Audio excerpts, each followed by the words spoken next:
Our planet faces an unprecedented health, social, and economic crisis, one that puts every nation on Earth in danger and challenges all fundamental assumptions about our world. The COVID-19 pandemic threatens to reverse decades of development progress, putting the Sustainable Development Goals at risk. It has brutally exposed the vulnerability of developing countries and magnified the inequality that exists both within and between nations. This is the first opportunity since the pandemic began for world leaders to come together and create global solutions for trade and development.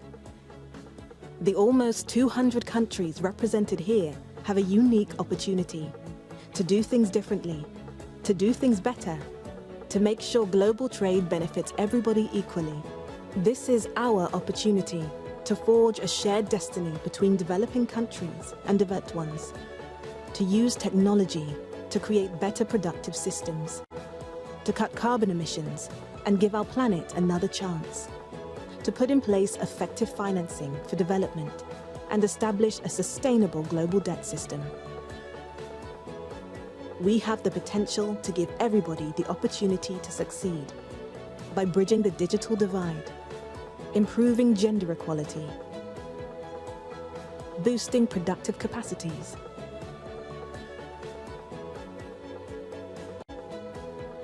and investing in our youth. UNCTAD 15 is a moment for us all to act together, to employ bold new thinking to help address the biggest challenges that face the world. Together, let's create a more equitable and prosperous future for everyone. Together, let's move from inequality and vulnerability to a future of prosperity for all.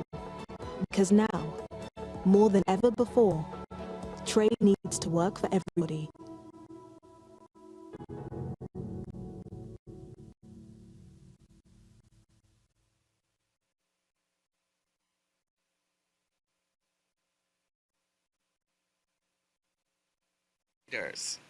We have all seen the stark differences in how countries and individuals have managed to cope during the pandemic. So what are the implications for the future? The focus of our second dialogue is a dialogue on equality. Is the COVID-19 pandemic really a game changer? I hand over to my colleague in Geneva, Peter Opoche, to get the conversation started. Peter? Very good morning to you out there in Barbados. These distinguished panelists, ladies and gentlemen, thanks again for joining us here at the World Leaders Summit Dialogue 2. As Sharon said, this dialogue is inequality. Is COVID-19 crisis really a game changer? Now, as we all know, COVID-19 is a global crisis, yet there are substantial asymmetrics in how it impacts people and economies and the ability to respond. We have observed that many developed countries have the fiscal space for support and recovery measures, as well as the financial power to access vaccines for their populations. However, many developing countries cannot afford large-scale support measures nor vaccines. This has increased a sense of injustice and threatens global development. So this dialogue will highlight the reality in developing countries, many of which are commodity dependent, and the unique challenges in small island developing states. Let's take this opportunity to discuss critical inequalities and whether the COVID-19 crisis should lead to changes in policy to build economies for a world of shared prosperity. I'm now pleased to introduce Ms. Isabelle Durand, Deputy Secretary General of UNCTAD. Ms. Durand of Belgium took up the position of Deputy Secretary General on 3rd July 2017. She served as Acting Secretary General from 16th February to 12th September 2021. Since she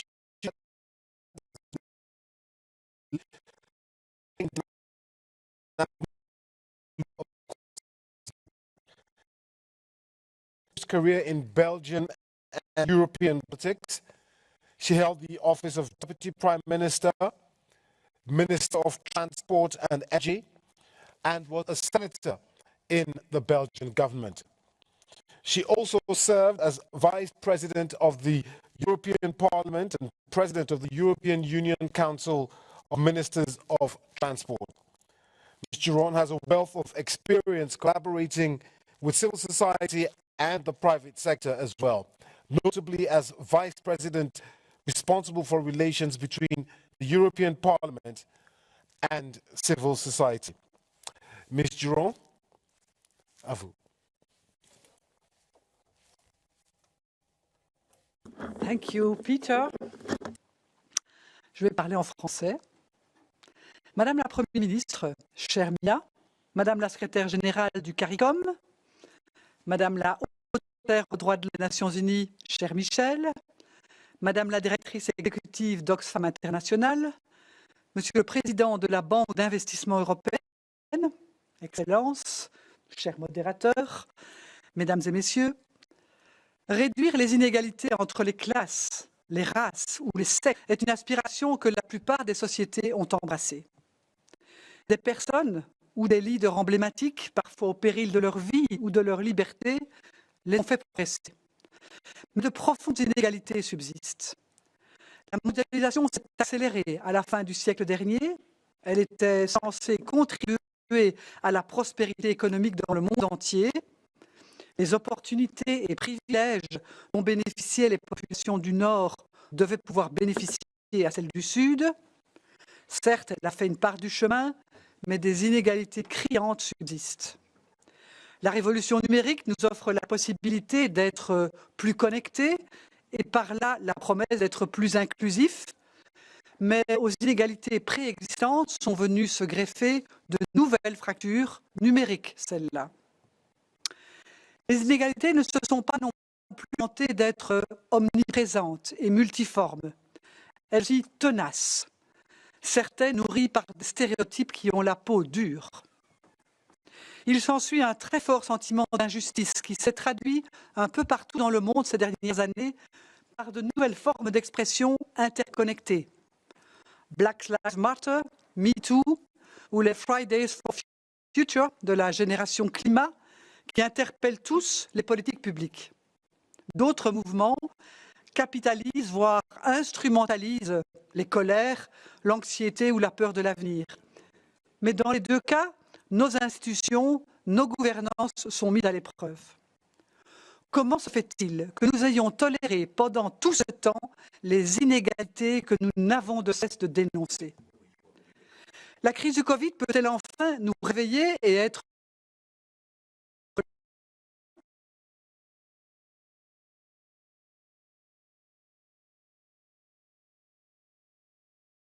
brillamment évoqué dans la session d'ouverture et le dialogue d'hier? L'accès aux vaccins nécessaires à la reprise reste très inégal. Jusqu'à présent, seuls 2% de la population des pays les moins avancés ont été vaccinés contre le Covid et cet état de fait nous menace tous, comme l'exprimait très clairement le docteur Tedros, ainsi d'ailleurs que Madame Gauzy, la directrice de l'OMC. Cette dernière a mis sur la table la possible renonciation aux droits de propriété intellectuelle pour la protection des vaccins. La discussion est en cours. Mais son impact positif sera limité si on n'aborde pas aussi et simultanément les capacités de production qui sont aujourd'hui concentrées dans les pays du G20. Si on n'aborde pas la question des transferts de technologie que cela implique, ainsi que les barrières commerciales à faire tomber pour les produits essentiels. Les pays développés et les pays en développement sont désormais sur des voies de redressement divergentes. Madame Greenspan en parlait hier. C'est évidemment à cause de l'asymétrie en matière de ressources et de capacités budgétaires et fiscales. Selon le rapport des Nations Unies sur le financement du développement durable, les PMA, les pays les moins avancés, en groupe, n'ont pu mobiliser qu'un montant équivalent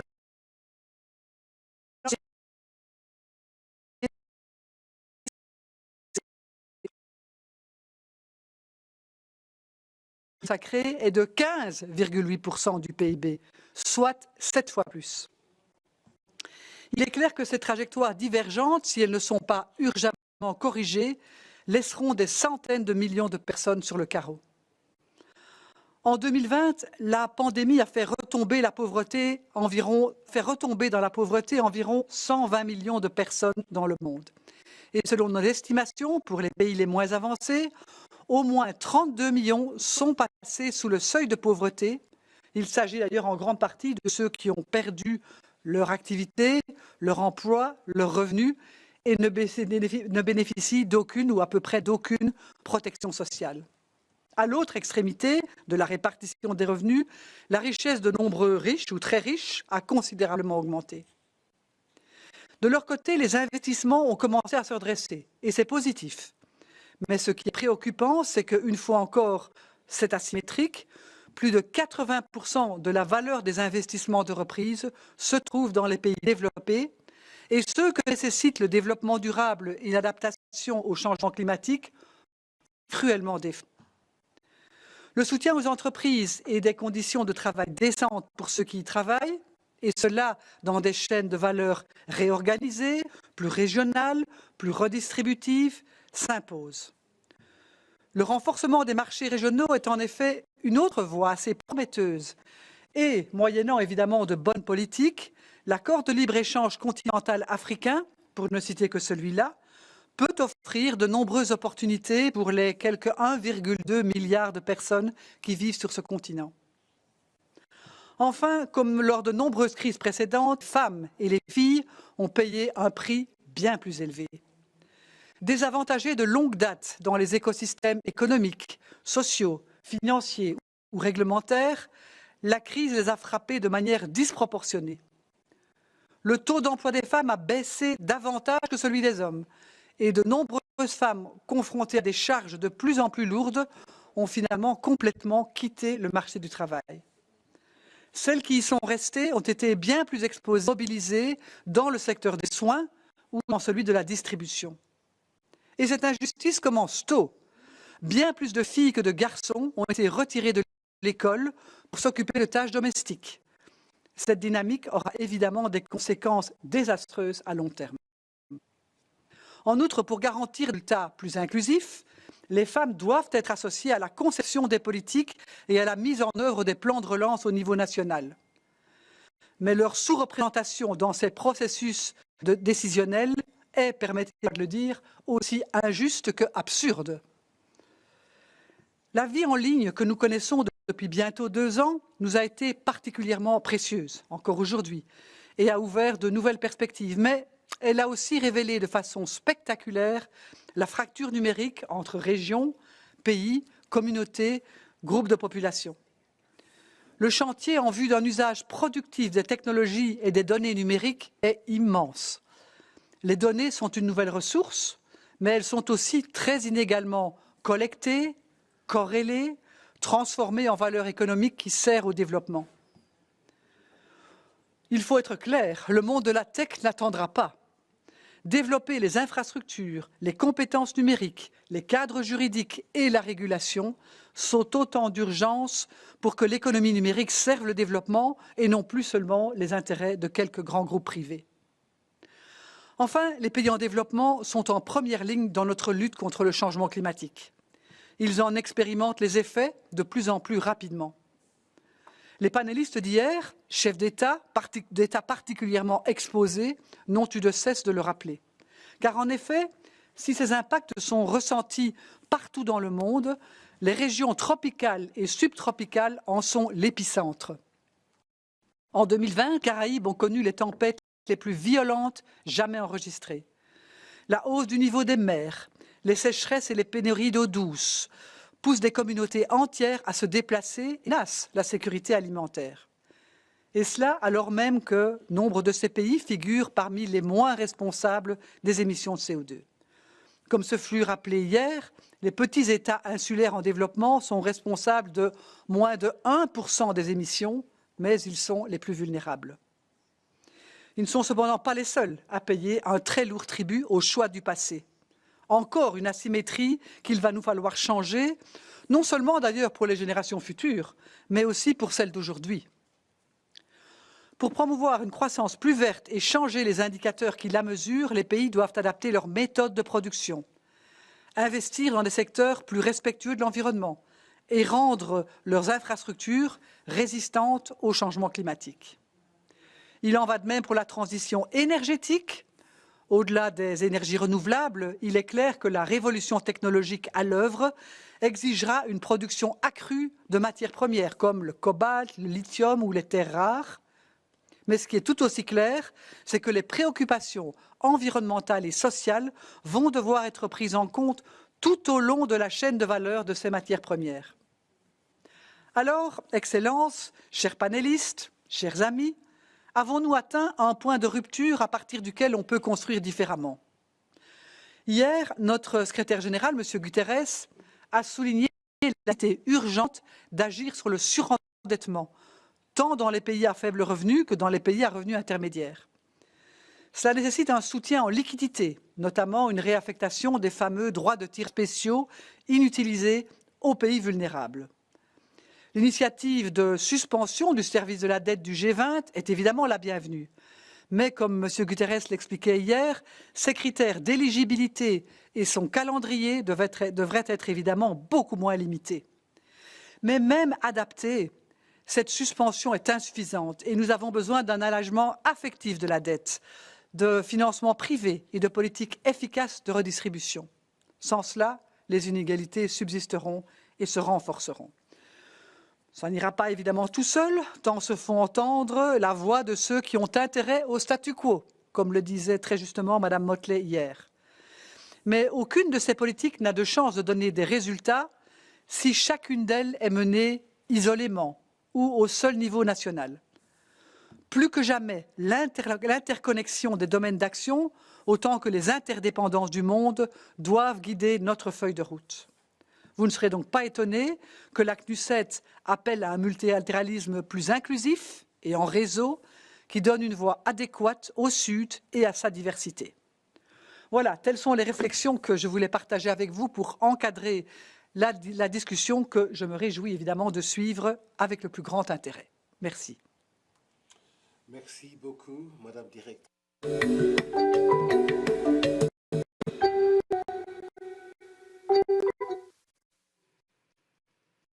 Well, we thank Ms. Durand for her remarks.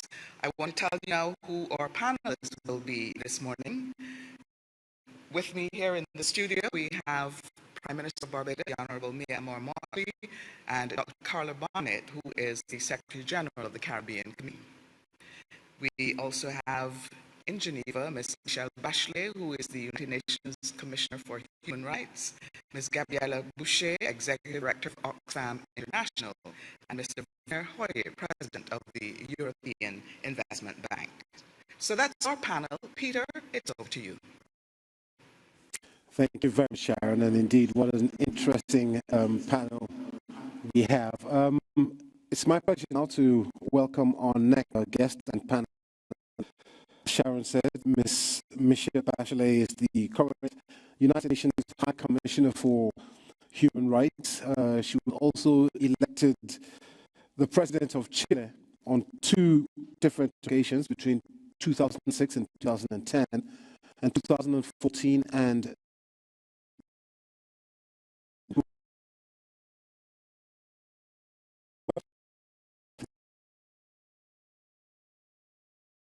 but particularly those of the most vulnerable. Amongst her achievements are education and tax reforms, and the creation of the National Institute for Human Rights, as well as the Museum of Memory and Human Rights. So does the establishment of the Ministry of Women and Gender Equality. In 2011, she was named the first director of the UN Women, an organization dedicated to fighting for the rights of women and girls internationally. Ms. Bachelet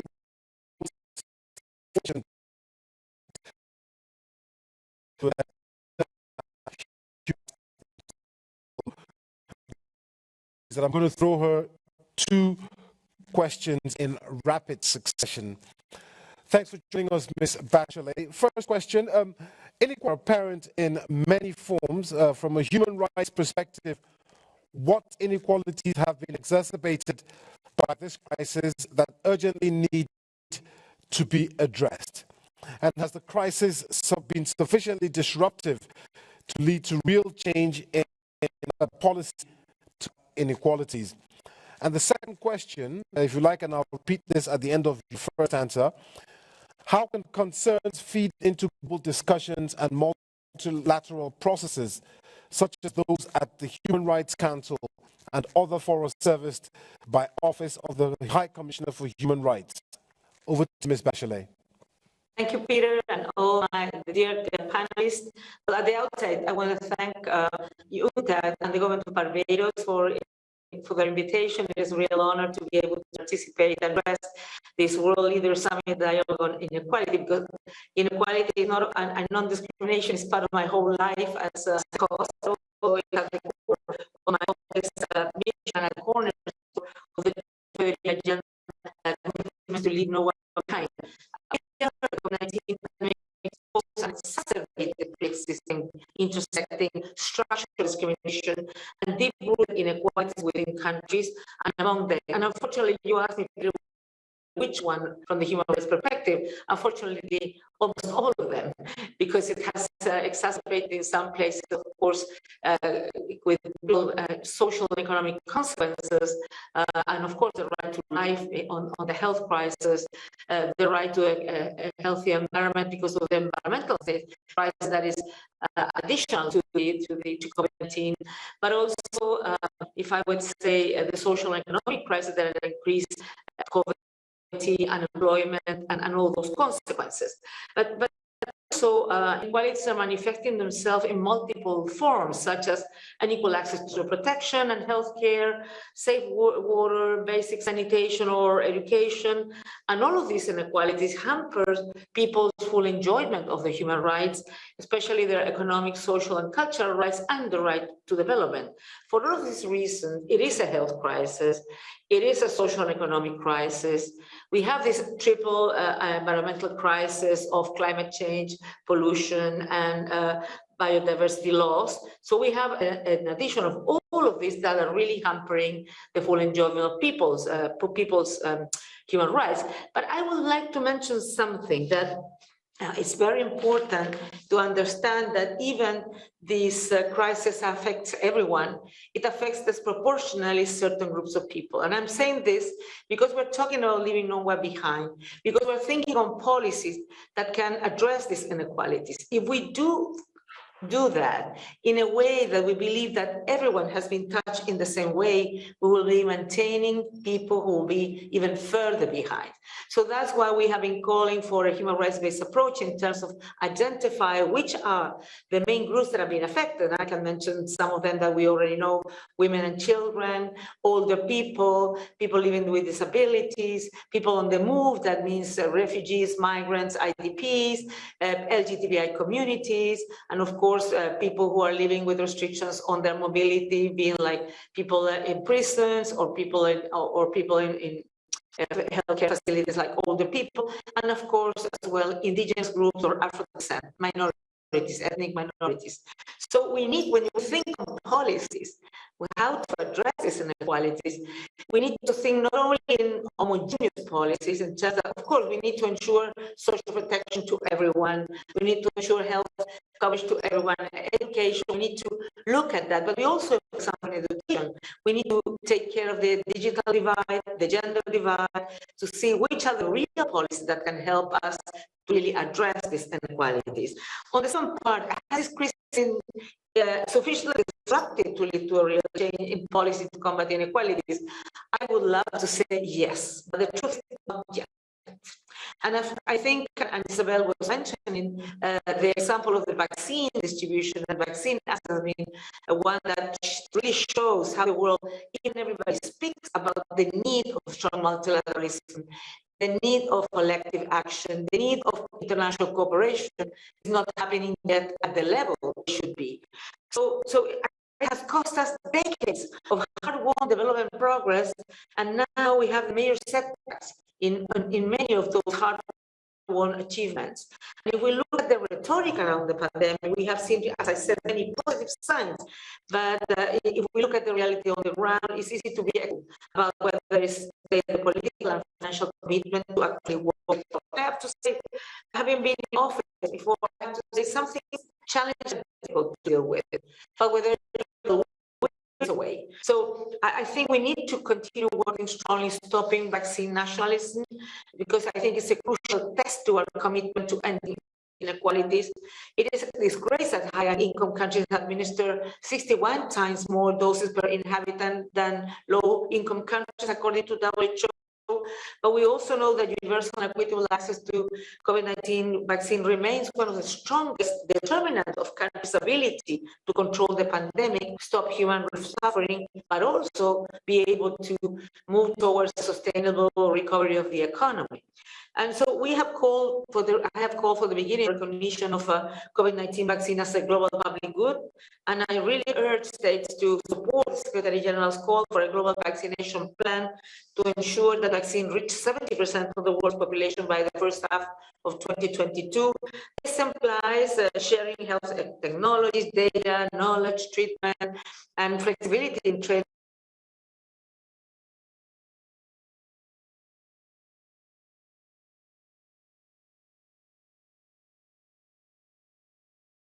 So it's only the first most urgent step.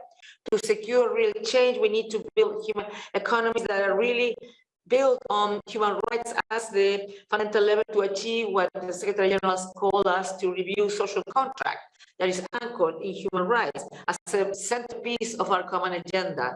Marginal people suffering from structural discrimination and inequalities need to be at the center of these efforts. We need to invest as well in disaggregated community data. And this requires the great international solidarity encapsulated in the Declaration to the Right of Development. And I think that adopting expansive economic and fiscal policies and expanding social expenditure is the right thing to do at times of crisis. Let me give you some examples. High-income countries are investing nearly 8% of the gross domestic product into their economic recovery. For middle-income countries, this number falls to 6.5%. But if you think of the least developed countries, about 1.8%. So more needs to be done to afford these developed countries and small island developing states the necessary fiscal space to also adopt counter-cyclical measures. Lastly, to say something, I would say that women have been particularly impacted not only on their possibilities to have an access to healthcare, to other sexual and health and reproductive services that have been got, vaccines, but also they are very important for the economy.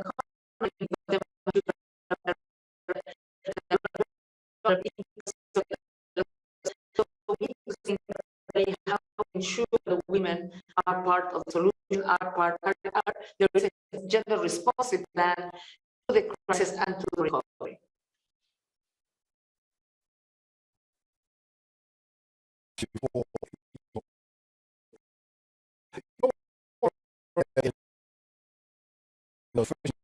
You know how difficult it is to get such brilliant minds in the same place at the same time. And, you know, just looking back at yesterday and into today, really filled with hope that despite all these challenges that the world is facing today, you're talking about climate change and you're talking about the coronavirus pandemic. These minds in place with these people in charge are filled with hope that somehow we're to pull through. Over to you, Sharon. You're quite right, Peter. It's a wonderful opportunity to have so many brilliant minds in one space to discuss the pressing issues. And I hope that we find cause for optimism and a positive outcome to these discussions. Well, as I mentioned previously, with me in the studio is Dr. Carla Barnett, who is Secretary General of the Caribbean Community.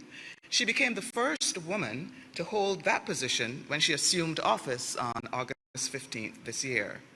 Dr. Barnett is an economist who has worked across the English-speaking Caribbean, breaking several barriers along the way. She was the first woman to be appointed as Deputy Governor of the Central Bank of Belize, the first woman and the youngest person to be appointed as Deputy Secretary General of CARICOM.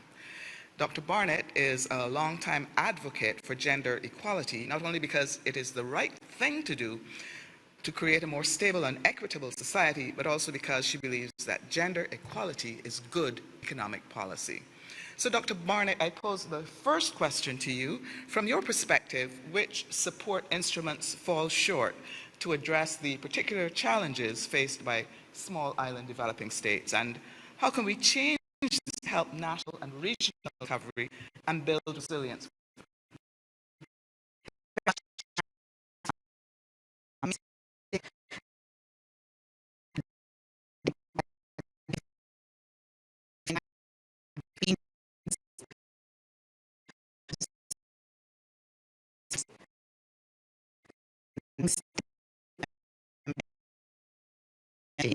I am more than I am truly proud. And I have to say that the arrangements on the ground here are impeccable. The surroundings are beautiful and the hospitality is warm, exceptionally Barbadian. So I'm really happy to be here. This meeting provides an opportunity to highlight to the global community the issues and concerns of small islands and low-lying coastal development states, and to identify the measures that can be done by the international community to support our efforts to build resilience and to promote sustainable development. SIDS experienced contract 2020 at about 3 times the global rate. The devastation to the health systems and to economic activity meant that at exactly the same time that we needed to be able to address the health emergency, our economies and public finances contracted sharply. So we did the best we could. We applied funds that were budgeted to meet other purposes, to meet the needs of the health sector for PPEs, for medical equipment, testing supplies, vaccines. We shifted funds within our budgets to meet basic social safety nets. We repurposed loans and borrowed funds.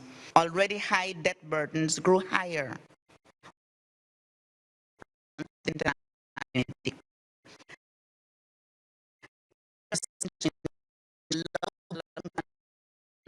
To temporarily suspend debt service payments to their official bilateral creditors, that's set to expire in December 2021. While this program had potential, it does not cover all middle to high income developing countries, many of which are SIDS. It also does not include private creditors, so that severely limits the potential of its impact. 40% of developing countries received a credit downgrade in 2020. Furthermore, the new debt arising from the need to address the COVID crisis, together with the existing debt stock, will continue to appropriate significant portions of public resources in debt repayments. This will strangle the ability of our countries to undertake critical public infrastructure investments which are required for economic rehabilitation. An effective response to this must include significant and broad debt reduction for all developing countries, including vulnerable middle to high income states. Debt reduction should specifically address the buildup due to COVID and due to climate change adaptation. Many SIDS can no longer access multilateral and bilateral concessional funding because of their relative capital. We've talked about this a lot. With the reality of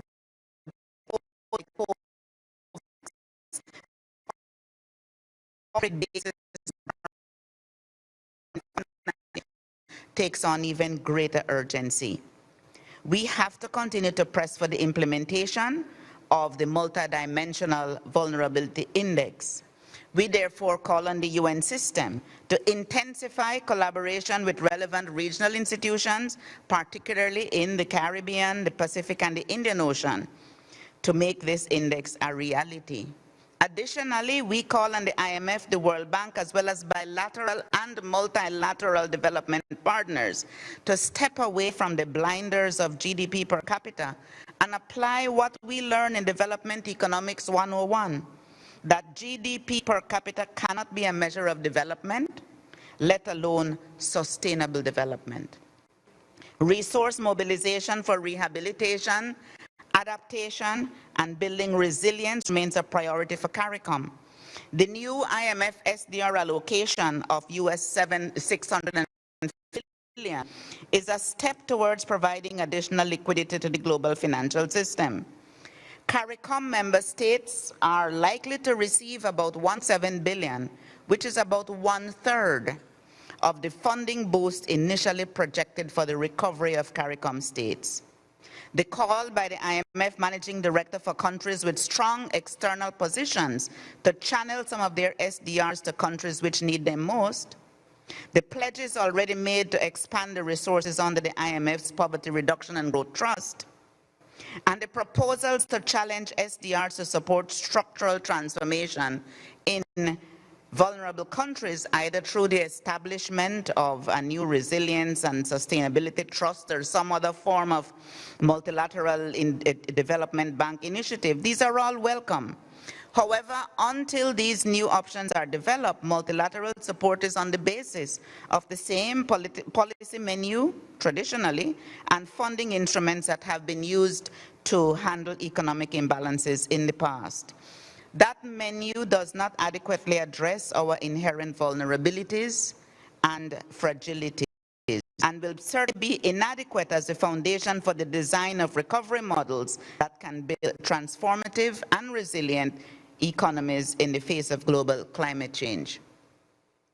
As we prepare for COP26, we welcome the recent re-engagement of major players and the commitments to meaningful reduction of CO2 emissions. It is vital that these be honored in order to limit global warming to 1.5 C. For SIDS like us in the CARICOM, 1.5 to stay alive is more than a catchy slogan. It is an existential reality. Successfully addressing our acute vulnerabilities requires SIDS to continue to strengthen technical, financial, and institutional capacity to adapt to environmental and economic shocks caused by climate change. Pledges to the Green Climate Fund and the adaptation funds must be honored and indeed increased in order to ensure that the most vulnerable can adapt.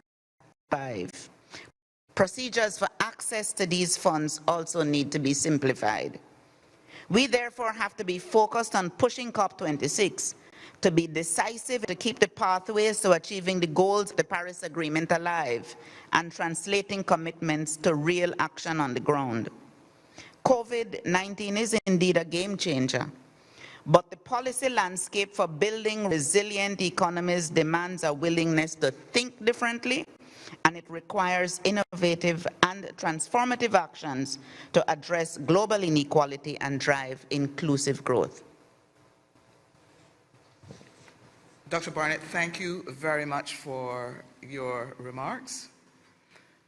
I move to our next panelist, Prime Minister the Honorable Mia Amor Motley, who is a woman of many notable achievements. She was one of the youngest persons in Barbados to be assigned a ministerial portfolio when she was appointed Minister of Education, Youth Affairs and Culture in 1994. An attorney at law by training, Ms. Motley later served as Attorney General and Deputy Prime Minister. She became Barbados's 8th Prime Minister and our first female Prime Minister in May 2018. Prime Minister Motley, I must confess that I feel some reluctance in posing this question to you because it might earn me a rebuke. Haven't you been listening to my recent speeches? But nevertheless, I am compelled to ask, what policies are needed to address the inequalities that we have for far too long endured to foster inclusive recovery, and what are the specific challenges of small island developing states? Well, I'm actually not going to rebuke you for not listening to my speeches. I think that the Secretary General's comments just now answered a lot of that. And I say so conscious that much of the inequality that we are facing didn't just come about because of COVID. COVID has just laid it bare in a very stark way and has exacerbated it for sure. But the bottom line is that we have a level of inequality and poverty that is a hangover from colonial days and pre-independence days.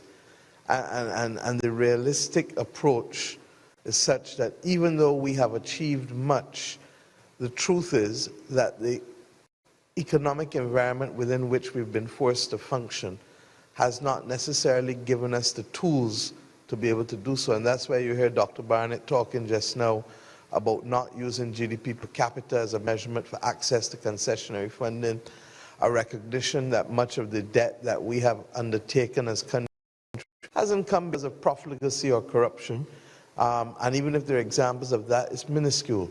It has come because of a lack of sustained development. When we formed the WTO, as I said yesterday, we have not looked back to see its scars on us with respect to the loss of productive capacity in manufacturing and agriculture. We have had to incur significant amounts of debt over the last 3 decades with respect to climatic events, or with respect to things like simply trying to be able to augment water or distribute water in our societies. And that infrastructural requirement is costly. At the same time, governments have choices to make.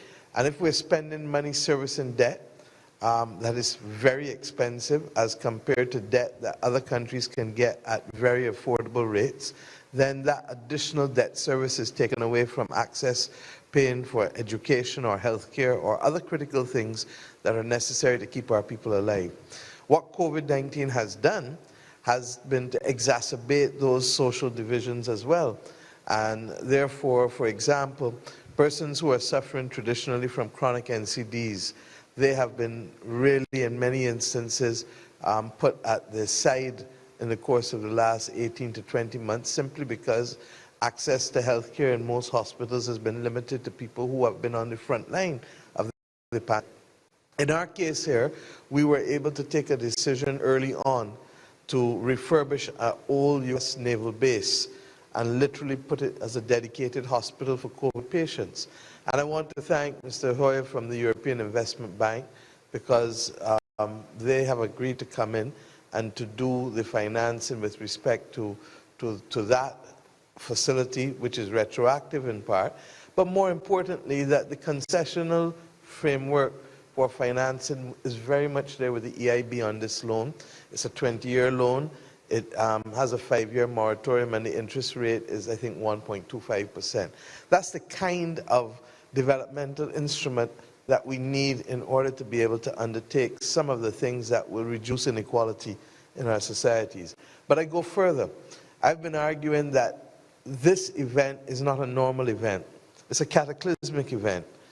Some even refer to what is going on now as the equivalent of a world war. If we accept that, then we must accept that, especially for countries such as ours that have not had the capacity to be able to pump the level of fiscal stimuli in, even when we've had to pump it in, it's going to constrain our capacity for post-pandemic to be able to resume the development trajectory. And we're saying, look, there must be a way of taking the COVID debt post-January 2020 and refinancing it into exceptionally long instruments, either related instruments, so that you're talking about 50-year loans, you're talking about 0% interest, you're talking about a 10-year moratorium initially. Why? Because in the same way that Britain understood that it could not refinance its war debt while trying to pursue post-war recovery, we too will have a difficulty in being able to pursue post-COVID recovery and to reduce the inequalities that have been made more stark by COVID if we do not find a way of having these long-term instruments take some of the immediate pressures of debt service off of us. We also have to have a perspective as to what's sustainable. If you're going to continue to use the measurement by Rogoff that the anchor should be 60% debt to GDP, all of us are out of it. So that you can't even get back to a point of stability. So this COVID comes at a time when it is going to lead, I believe, to a fundamental rethink of the international financial architecture, as well as some of the instruments that are necessary for us to be able to pursue development.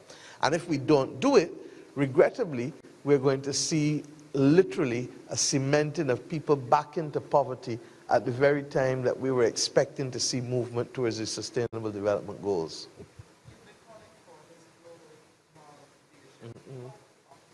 Are you that it can be accomplished? I think that the majority of people in the world want to do the right thing. And that's why I've framed it in terms of global moral strategic leadership. Global because this is not about a region like the Americas or Asia, it's about the world. Moral because it's about doing the right thing. And strategic is because we can't do everything. So we have to choose the few things that we think we can see and make a change on. And that's why I'm soon going to sound like a parrot. Because, one, as it relates to climate, it is adaptation. The reality is that the ambitions that are being put on the table are not sufficient to close the gap. And we will likely see the world go beyond the 1.5 degrees. Dr. Barnett has told you that this is an existential threat for us. That means that fundamentally in 15, 20 years' time, we can be seeing all kinds of bad things that we don't even want to contemplate. But we have to use now our funds to be able to ensure that we can prepare ourselves for it and minimize the impact of what that more than 1.5 degrees will do for us. At the same time, we have the pandemic too. So I can go on and show what is it. Pandemic. It's simple. The global rich countries, the rich countries of the world, ordered more than what they needed in terms of vaccines. In so doing, they left a huge, huge hole for variants and mutations to run through. They now find that they too are compromised because the mutations are affecting them in spite of they have vaccinations. So that it makes no sense to us.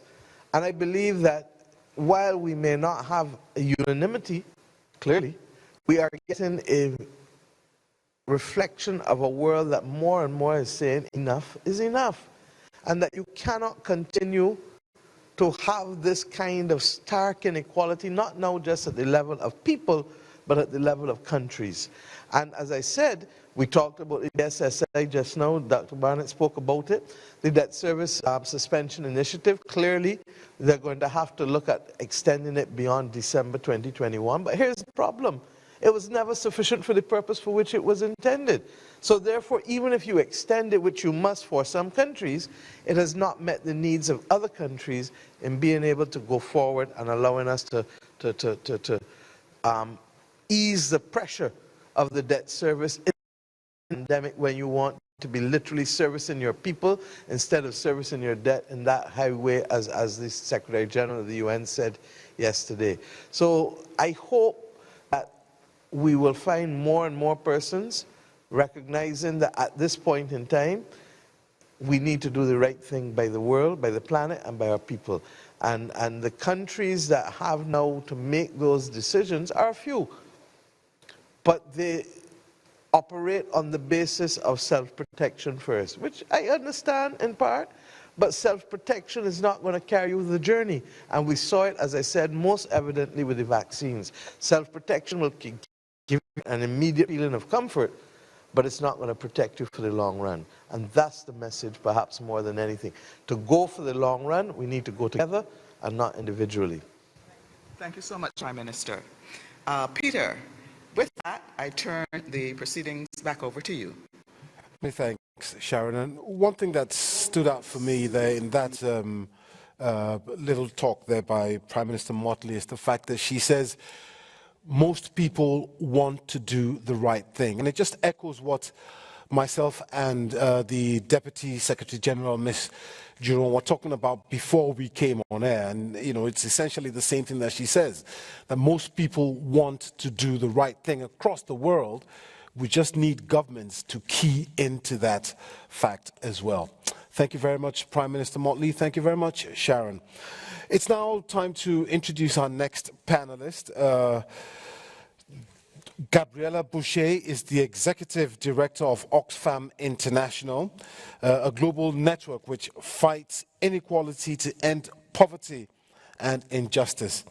Ms. Boucher is an experienced social justice leader and deeply committed to gender equality and human rights and to tackling economic inequality.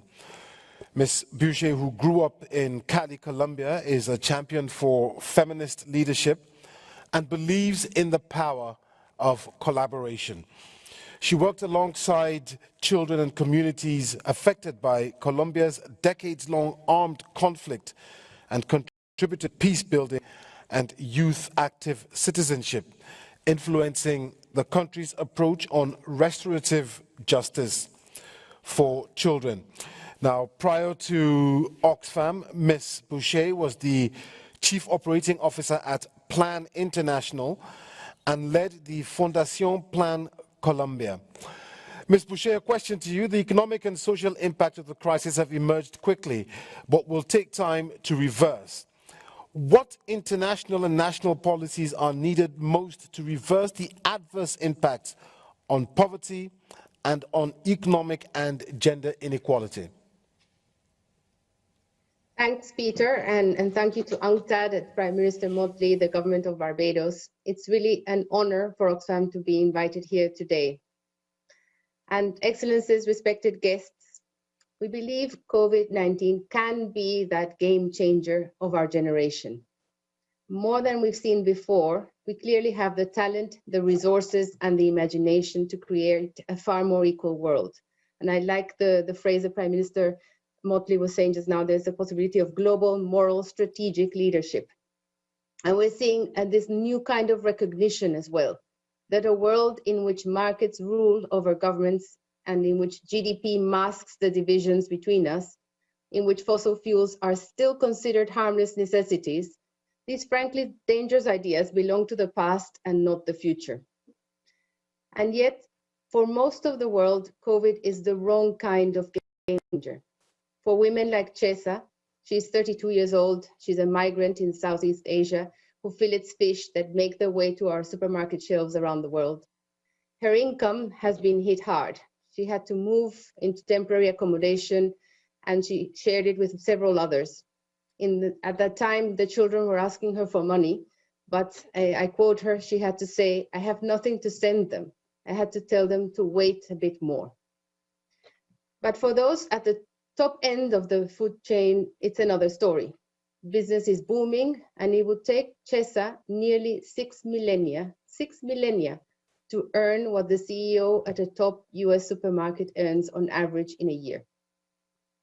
And COVID-19 is also the wrong kind of game changer for a girl I know, Fatou in Niger.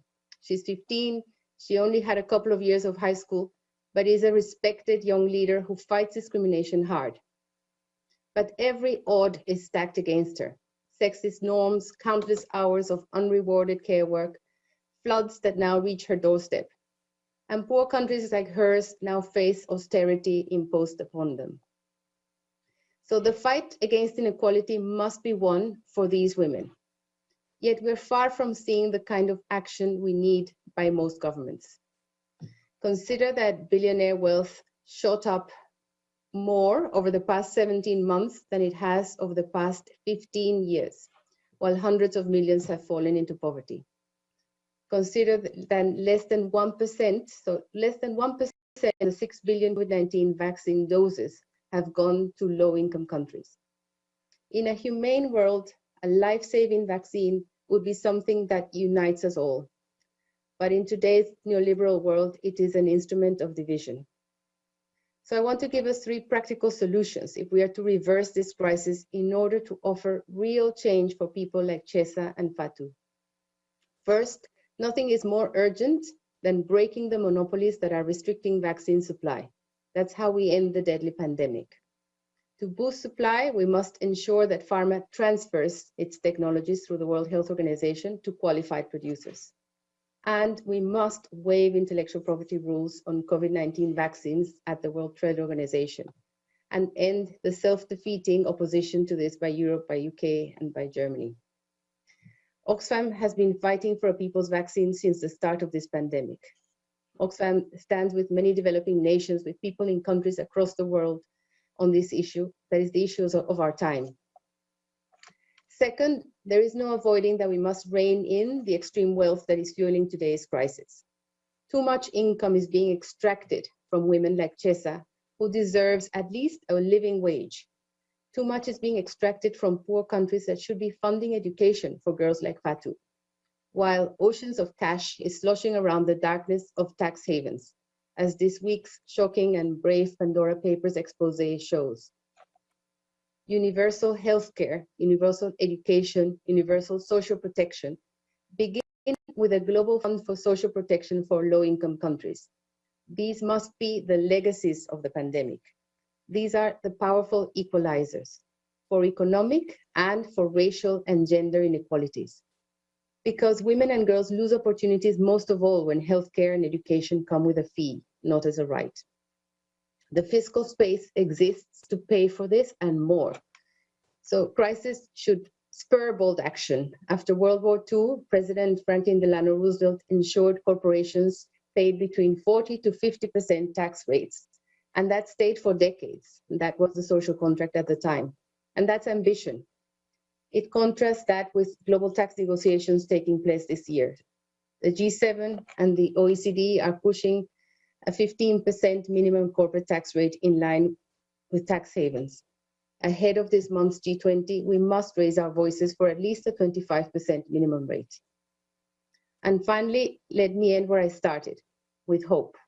Because some countries are showing a different way is possible, such as Sierra Leone, which made secondary education free, or Costa Rica pulling off quality healthcare in a decade, or Namibia recognized as sixth in the world by the World Economic Forum for reducing its gender gap, or Uruguay, which enshrined in law and invested in the care economy, or Argentina, which has been taxing the rich and using that to fund its COVID response. And it's not just countries. There's a different way of doing multilateralism, which UNCTAD is showing in this conference, that acts with solidarity with the poorest. You bravely continue to put forward the bold, necessary solutions at UNCTAD on a WTO waiver, on debt, on tax. So you give us hope. And listening to you, Prime Minister Motley, yesterday and now today, you gave us all hope. And we thank you for that.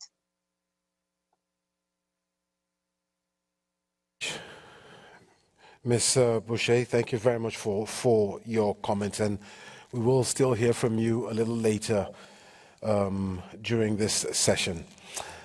Next now, I'd like to invite the President of the European Investment Bank, Mr. Werner Hoyer. Upon appointment by the EU member states, Mr. Hoyer started his first term as EIB President in January 2012. This is his second term. Mr. Hoyer served for 24 years as a member of the German Bundestag. During this period, he held the position of Minister of State at the Foreign Office on 2 separate occasions. Thanks for joining us, Herr Hoyer. My question to you, addressing inequalities and fostering more inclusive recovery requires financial resources. I mean, we've all seen that in the last 18 to 20 months. How can the EIB contribute?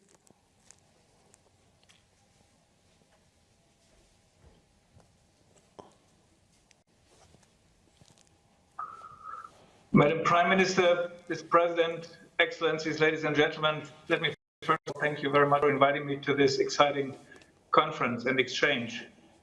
In these truly exceptional times, our resilience is tested to the maximum extent. Our societies are not equipped to live in a world dominated by inequality and uncertainty for too long.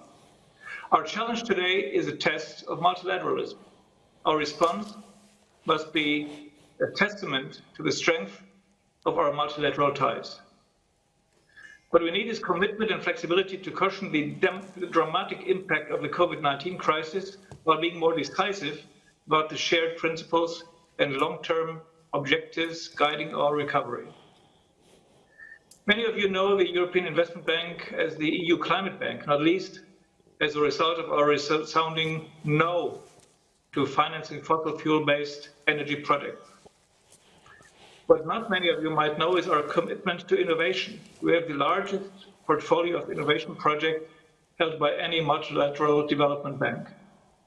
And our commitment to development, lending roughly 10 billion euros outside the European Union every year. For me, it is very important to highlight this wide range of activities. Climate, innovation, development must all be seen as inseparable parts of the same approach. Only if we manage to work and succeed on all three fronts together will we have a chance of transitioning towards a sustainable economic system, rapidly reducing greenhouse emissions, and achieving the same UN Sustainable Development Goals. As a global bank, at the EIB, we provide tailored support to different regions worldwide. In addition to our financial firepower, our great strength lies in our technical expertise. At the bank, quite unusual for banks, an army of top engineers and scientists puts every single project through its paces, which ensures the project's sustainability. Our engineers contribute to significant knowledge transfer both within and beyond the European Union. EIB's development work represents an investment bridge between EU policies and projects on the ground in response to the growing demand for strategic cooperation between the world and Europe. It is important for us to listen to leaders and partners with players that are ambitious and committed innovators. And I'm convinced that this is a key for mapping shared investment priorities to ensure a sustainable and inclusive recovery. In response to the pandemic, we have mobilized financing in more than 100 countries outside of Europe by combining EU guarantees with EIB financing. Team Europe has greatly supported COVAX and stay committed to it. Also, I must say we know that this all is not enough. But we are proud to be early backers of BioNTech, for instance, whose mRNA technology has been so instrumental in the fight against COVID. And we knew them before we have helped them develop their cancer treatment instruments in the years before. Ladies and gentlemen, while we have to step up vaccination efforts, climate change is intensifying the world's challenges, causing forest displacement and contributing to fragility. Many of the vulnerable regions suffering the most have contributed very little of global greenhouse gas emissions. These countries now have the opportunity to leapfrog directly into a greener future through the use of new technologies. We at EIB have 6 decades of experience in providing development finance. Over the last 10 years, our financing outside the EU has totaled 80 billion euros, of which 27 billion has gone to Africa, and half has gone to the private sector. We have developed and refined our operations significantly in recent years, harmonizing our approach with the positive changes occurring in emerging economies, and those changes took on a new impetus from discussions among EU policymakers on how to enhance European finance architecture for development. I'm happy to share with you that from January 2022, the EIB will reorganize our activities into a dedicated organizational structure for development. This will improve the way we deliver our development finance in close cooperation with our colleagues from the European Commission and the European External Action Service. We will strengthen our local presence, placing more bankers and engineers at the disposal of Team Europe on the ground. This will mean more development impact. It will respond to the growing need for ever stronger bonds between Europe and the world, enhancing economic and trade ties. We are not daunted by the challenges. In fact, we are inspired by our mission to put the European Union's climate action and development goals into operation on the ground, and by our role in supporting the fulfillment of the ambitious aspirations of our partners. The recovery will take time and energy, and it will require close partnerships building on our respective strengths.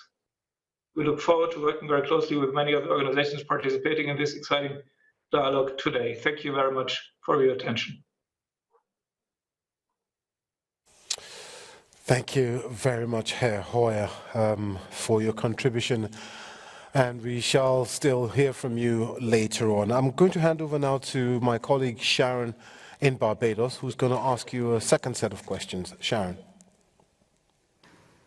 Thank you, Peter. It was quite heartening to hear Dr. Hoyer say that the EIB is not daunted by the challenges. He recognizes that the recovery will take time and energy. So that is an optimistic note on which he ended. I want to pose a second question to my panelists. How can national and regional concerns feed into global discussions and multilateral processes for a more equal world? Prime Minister? I don't even know what to tell you. Now I get the rebuke. Yeah, no, it's not a rebuke, but it is.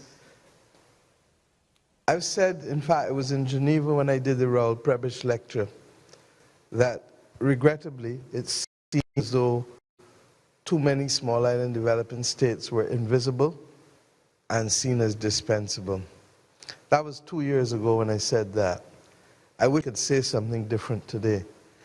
The mere fact that the ambitions being exhibited by the larger countries and some of the emerging markets of the world do not allow us to reach the 1.5 degrees tells you that we are going to be collateral damage with respect to what is going to happen in the next few decades.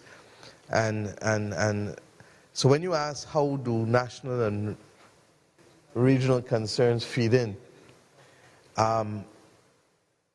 with great difficulty. It's challenging.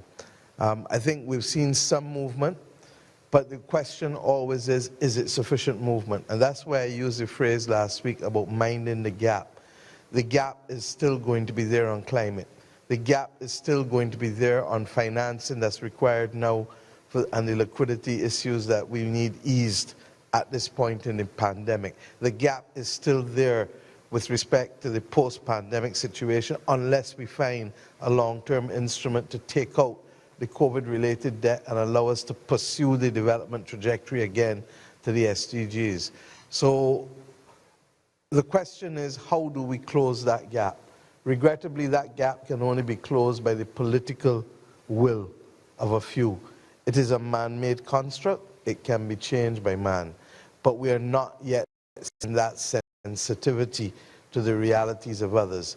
And as I said, if they didn't do it with the vaccines, where there is a definite benefit to themselves, you wonder whether you're going to see the movement with sufficient time. We pray we'll continue to fight for it, but the reality is that for 30 years or more we've been talking about vulnerability. Well, vulnerability has become real now because it's no longer about the risk of vulnerability. It's about the reality of climatic events. For 30 years, we've been talking about not using GDP per capita. For 30 years, we've been saying globally you cannot have a one-size-fits-all prescription, because once you have that one-size-fits-all prescription, you do not take into account the real needs. And I'll turn it back 30 years ago. I came into public life when the whole discussion, as I said yesterday, was around special and differential treatment. And we said that, look, regulation should be appropriate to risk. What happens? You have small states like Barbados, whose percentage of global trade in goods is 0.000%, and whose percentage of global trade in services is 0.0001%. Now, there's nothing that we can do in any form or fashion that will ever distort global trade. But yet the rules on countries themselves are the same as they are on large countries. Now, if we don't accept that regulation must be appropriate to risk, then we are not admitting of the possibility of development for small states. And I go back to that point only to show you that in spite of the innate wisdom of the thesis, there has not been an acceptance of it by the part of the international community for more than 3 decades. So I don't want to be jaded, but equally I'm very much a realist, and that is why sometimes I'm as blunt as I am, because it doesn't make sense being polite if the polite is going to lead to increased poverty? Follow on as the head of a regional agency representing the interest of individual nations but the collective. How can our voices feed into the global discussions and the multilateral process to create a more equal world?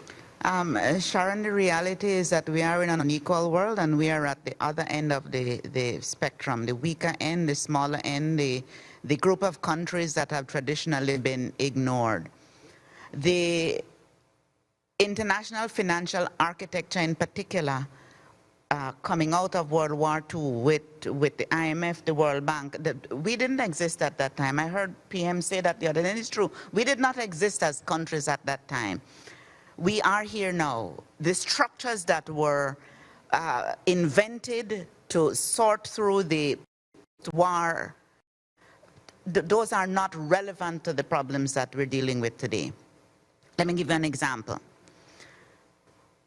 One of the things that COVID caused us to realize is that food insecurity is really a fundamental problem in our region. We import our food. The 6 billion or some ridiculous number like that we import every year. And it's not that we are incapable of being productive in agriculture.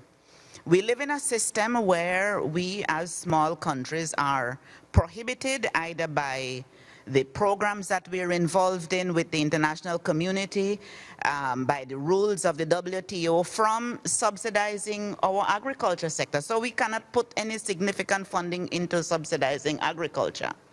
The major industrial countries provide the largest portion of subsidies to their agricultural sector.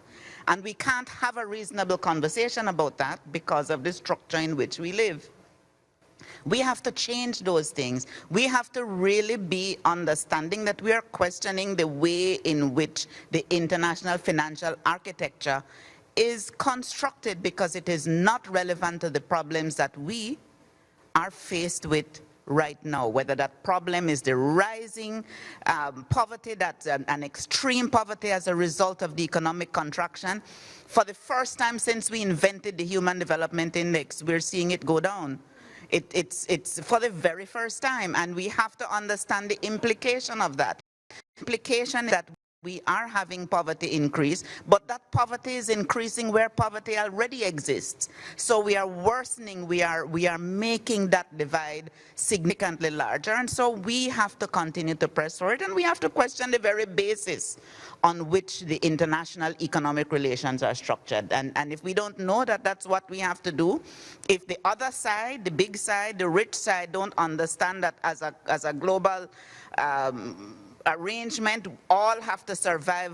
If one is to survive, then I am probably even more jaded than the Prime Minister. Yes. Thank you. Because at the onset of the pandemic, we heard this mantra that we're all in it together. But evidently, we're all being tossed on the same sea, but we're not all sailing in the same vessel. Some are in luxury yachts, and some are in little fishing boats just hanging on. Absolutely, and the thing that COVID has laid bare for everybody to see is the global inequality. And even within our countries, we saw the inequalities, and we are trying to sort that out as best we can. But at a global level, the inequalities are laid bare. Thank you. COVID has come to do what mankind couldn't do on its own. And in so doing, it has really, really shown us that this is a point in history for us to either do the right thing or for us to pay the consequences of doing nothing or the wrong thing. And it's as simple as that. The other troubling aspect is with regard to education. How many people are losing out? That's what the point. Are the implications for the future? Yeah, that actually, as I keep saying, is my greatest fear, because you will get back some of the children, but you're going to lose some who are at that point in their development that the absence of a firm hand guiding them for 18 months, not even only in terms of the academic, but also in terms of the developmental aspect, because children's social and emotional learning targets matter in a school environment. And one of the realities is that most countries have not been able to acquire the kinds of tablets and other instruments that are necessary. And even if they did, the absence of the spatial monitoring, being in that same space with a child, does matter, because you can't guarantee that every child's home is going to give them that support structure, but at least when you have them in the school or the church, you have another chance at literally lifting that child and giving them purpose in their lives and showing them that somebody else can be there for them. So the other thing that bothers me too, and we don't talk about it, is the extent to which abuse, particularly within homes, whether it is physical abuse or verbal abuse, and there's a lot of frustration because the restriction of people's movements will last for so long, but it is going to have an impact on people. And that's why the tools that countries can use now are smaller than the tools they could even have used 6 months ago or 9 months ago. And therefore, that's why the absolute need for vaccines is critical, because vaccines will be the best protection you can have next to the physical protocols that, that we've asked people to adhere to. Thank you very much, Prime Minister and Dr. Thank you. And Ms. Gabriella Boucher of Oxfam, I'm going to ask you the same question. How can national and regional concerns feed into global discussions and multilateral processes for a more equal world? Because you very poignantly gave the case of someone at an individual level, so that you made it about people. So how can national and regional concerns feed in?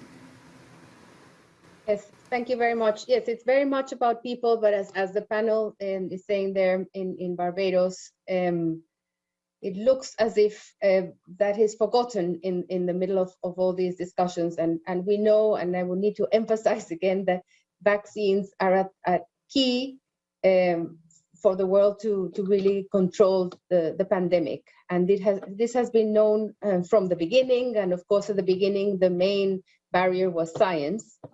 But since then, the barrier hasn't been science. Once the vaccines were available, there's been pledges of donations, but the pledges have not materialized. They take a very long time. So there are many countries waiting at the end of the queue, and this means huge impact in individual lives, not only deaths that unfortunately would be avoidable, but also, of course, all the economic impact that this is having. And we know that this moment in time, we expect, unfortunately, inequality to increase within and across countries at the same time, not seen since records began. So absolutely, the issue of vaccines is essential, and at the same time to learn from this opportunity and understand that we need to be prepared for future pandemics, and to have a pandemic treaty that allows us to have a response that is adequate and centered on people's rights across the world.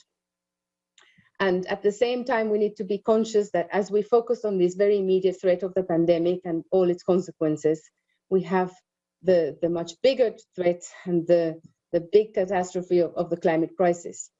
And the climate crisis is also an inequality crisis, because we know that the richest 1% of humanity uses double the carbon of the poorest 50%, who are hit hardest by climate change. So the action we must see is one that brings down the emissions of the richest to really stand a chance of defeating climate change. And that means wealth taxes, it means taxes and bans on luxury carbon such as SUVs and frequent flights. And it's not about more net zero promises that are vague from governments and corporations that pass on the buck for reducing emissions to others, or hide excessively behind planting trees and sometimes unproven technologies. We really need to focus on real zero targets that drastically cut emissions, phase out fossil fuels, and invest in carbon sectors. And we need wealthy countries to urgently increase their pledges of climate finance.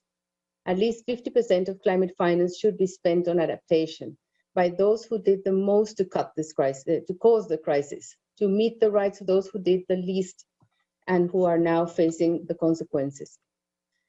Governments have shown that they can act in a crisis, especially those governments that have acted fast in vaccinations for themselves, but trying to simply reboot our extractive and destructive COVID economy won't be the solution. So we need to really seize the moment to move to a far more sustainable, healthier, and equal economy. And I think we all agree here, if we don't do this now, when?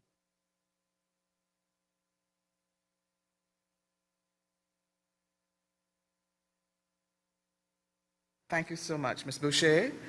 And our final speaker, Dr. Hoyer, you have the last word. Well, thank you very much. To respond quite simply is to say, I think we can very well achieve that. The European Union was founded on multilateralism, and indeed the promotion of regional integration is a central pillar of our relations with the rest of the world. Through our development cooperation, we have invested hundreds of millions of euros into regional integration through, for example, the Caribbean Community, the Community of Latin American and Caribbean States, the Association of Southeastern Asian Nations, the African Union, many other regional organizations. We are leading the way in establishing economic partnership agreements that support trade and investment in an equitable and balanced manner. The European Union is on the power of unity in diversity, and this diversity does not stop at our borders. We believe that everyone is strengthened, but we embrace diversity and act in unity. So let us consider the impact of climate change on small island states. We congratulate the Caribbean and Pacific nations on their leadership in promoting the need for decisive action on climate, and particularly on adaptation. As highlighted by the region's leaders, we urgently need to prioritize investments enhancing resilience. For the EU, climate adaptation is about promoting opportunities and development while preparing for an uncertain future. The project that EIB is financing are about making sure that when extreme events occur, people are protected and continue living their lives in safety. These projects take time to prepare and implement, but when EIB is involved, we act to ensure the highest standards of environmental and social due diligence, good governance, and accountability. This approach assures value for money for the citizens that benefit from the projects we finance. Considering the challenges posed by climate change, we need to do more, and we need to do it faster. We need additional initiatives and projects in order to address the investment gap that vulnerable nations are facing. Public funding and traditional grant instruments will not solve all the challenges. EIB will help identify and implement innovative financial instruments for the benefit of small island states and vulnerable nations. One flagship in this initiative is EU's blending facilities, which in the last decades have made around 10 billion euros of money available in grants to complement loan financing by multilateral development banks. In the future, such grants will also be complemented by guarantees to promote greater private sector participation, which is urgently needed. Such blended finance has led to improved social and environmental outcomes of investments. It has promising training and awareness raising around climate vulnerability. It has increased the affordability of new social infrastructure and improved access to finance for millions of small businesses. And this is just one example of how the EU is working to provide global solutions based on our understanding of national and regional challenges, especially for the most vulnerable. So, ladies and gentlemen, multilateralism is the lifeblood of the European Union. The EU and the United Nations are inseparable partners in this respect. We stand for a rules-based global governance system, and together we respond to global crises, threats, and challenges that cannot be addressed by individual nations acting alone and require cooperation and coordination based on universal values. So a big thank you for bringing us all together today. We look forward to working with you in tackling all these challenges. Thank you very much. Thank you so much, Dr. Hoyer. I'm going to go to colleague Peter Okwache in Geneva. Peter, I know that you're usually at the other end of questions, so I hope you don't mind if I pose one to you. In the course of your work, you're out and about and interacting with leaders, you're interacting with people at all levels. I know you recently traveled to Nigeria, you're in London. We're going through a very dark time. What have you seen that has given you cause for optimism that we will come out at the other end of this?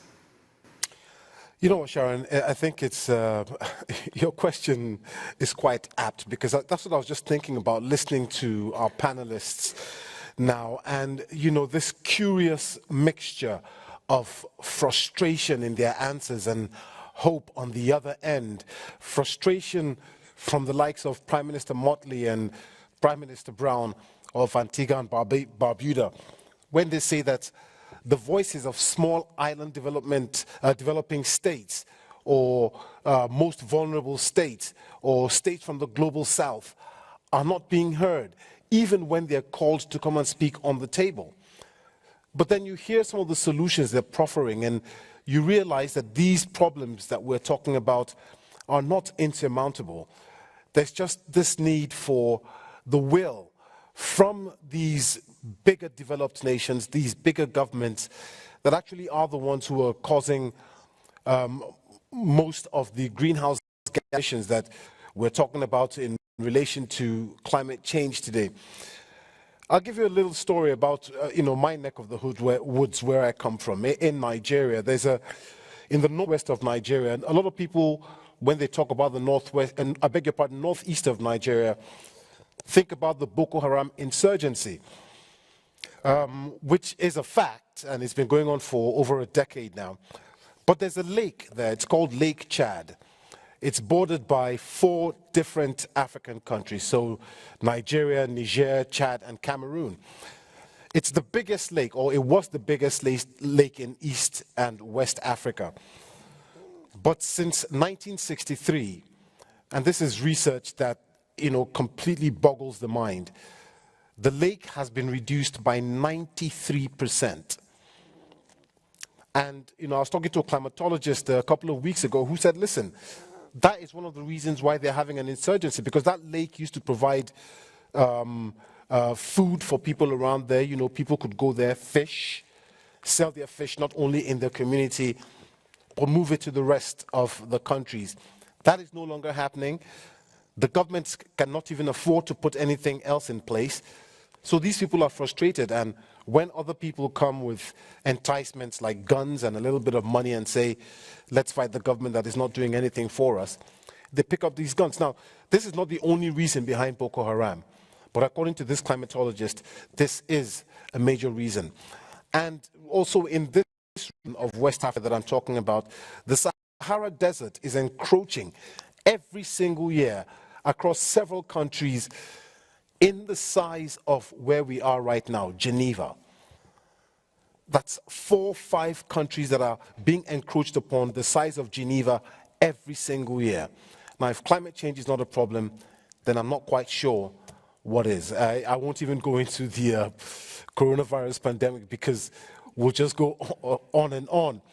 But yes, these are existential problems that we have, and I'm glad that they're problems that we're talking about now, and hopefully, governments will listen to the voices of the people, to the voices of these small island developing states, to the voices of the most vulnerable states, and to the voices of the global south. Sharon. Peter, thank you so much for your perspective, greatly appreciated. And we want to thank all of our panelists who participated this morning, my end, afternoon, your end. That brings us to the end of Dialogue 2. However, we're expecting that the President of Kenya, His Excellency Uhuru Kenyatta, will be making a symbolic handover to Prime Minister Motley, and we hope to bring that to you shortly. The next dialogue is a dialogue on building a more prosperous development path, matching the scale of the moment, and we invite you to join us for that.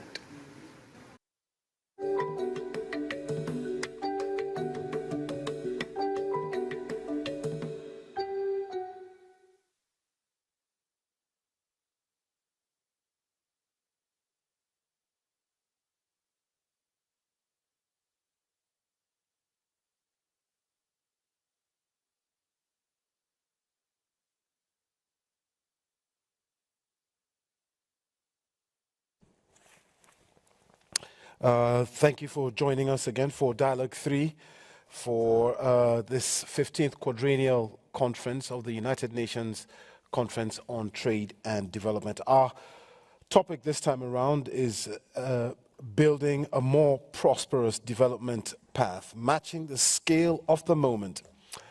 And I'm glad to say that we can now join my colleague Sharon Marshall in Barbados. Sharon, take it away. Thank you so much, Peter. Before we get started on the Dialogue 3, we have an intermediary ceremony.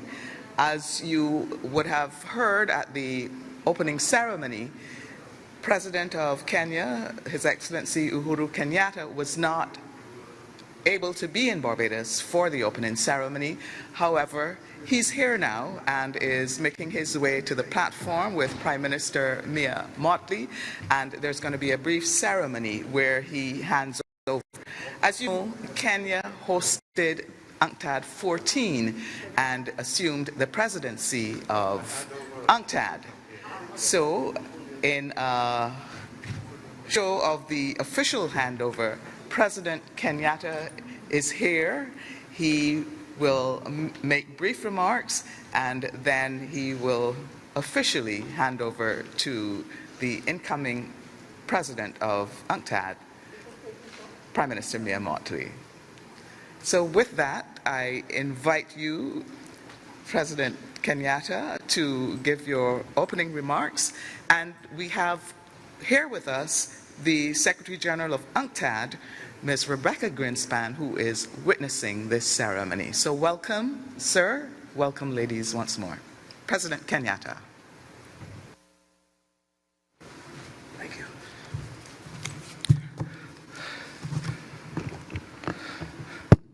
Thank you all very much, and let me begin first and foremost by saying how wonderful it would have been for me to join you all yesterday at the opening ceremony, but unfortunately due to other circumstances I was not able to do so. But today, Your Excellency Mia Mottley, Prime Minister of Barbados, our Secretary General, Rebecca Greenspan, all distinguished delegates here present or with us virtually, ladies and gentlemen, in July 2016, we as Kenya had the privilege of receiving the mantle from the state of Qatar to host UNCTAD 14 in Nairobi, a responsibility that we took with humility, commitment, and dedication to provide the most ideal environment in terms of technical and logistical support to all delegates, the UNCTAD Secretariat, and other stakeholders to enable them to deliver the expectations of the conference according to the agreed program of work. In Nairobi, we had two outcomes, namely the Nairobi Mafikiano and the Azimio, and these were the epitomes of devotion and determination by delegates to meet the expectations of the conference and to renew UNCTAD's mandate for the next 4 years. I once again commend the delegates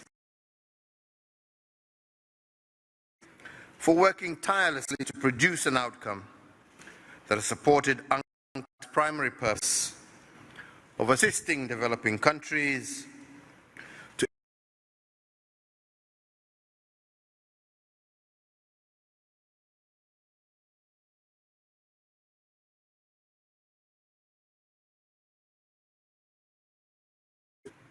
UNCTAD has remained steadfast in delivering on its mandate with the unwavering support of all its members. I want to, as I did yesterday, congratulate you, Ms. Rebecca Greenspan, for your appointment as the UNCTAD Secretary General, and I am indeed fully aware that you are taking over the leadership of this organization of ours at a time when the world is grappling with the unprecedented COVID-19 pandemic. But I do strongly believe that you will steer UNCTAD to the next level and contribute to a better recovery from this pandemic. Your Excellencies, ladies and gentlemen, it is now my privilege today to pass the mantle of hosting UNCTAD 15 to Barbados through Our Excellency the Prime Minister. And I do so well aware that UNCTAD 15 is taking place in extraordinary circumstances, which compelled most of us to hold our meetings virtually. But I say again that I am totally confident with Prime Minister Motley's ability to take the task of leading the world through UNCTAD 15 to address all the complex developmental challenges, and I trust and believe that we are in very good hands. Her Excellency has demonstrated boldness and ambition for a better world order with a great vision. I congratulate you, my sister.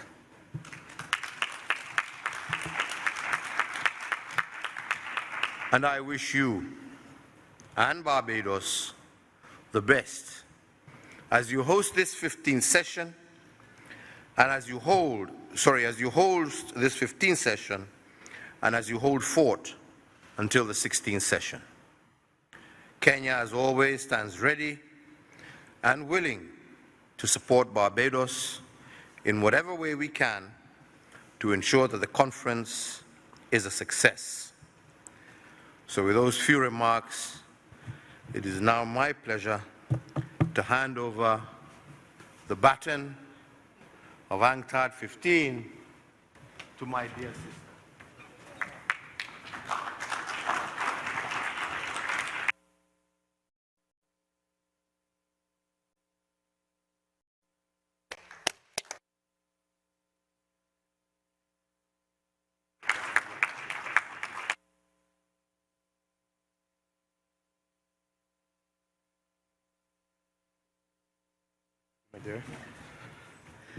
Thank you very much, my brother, President Kenyatta, and Secretary General Greenspan, Rebecca, my sister. It is a distinct pleasure on behalf of the government and people of Barbados, but also of the Caribbean community, to be able to accept this mantle and to take the responsibility for helping to guide, along with you, Rebecca, and your excellent staff, the functioning of UNCTAD with, of course, the countries of the world over the course of the next few years. We've already lost 1 year, but we accept that small countries normally have to work harder and faster.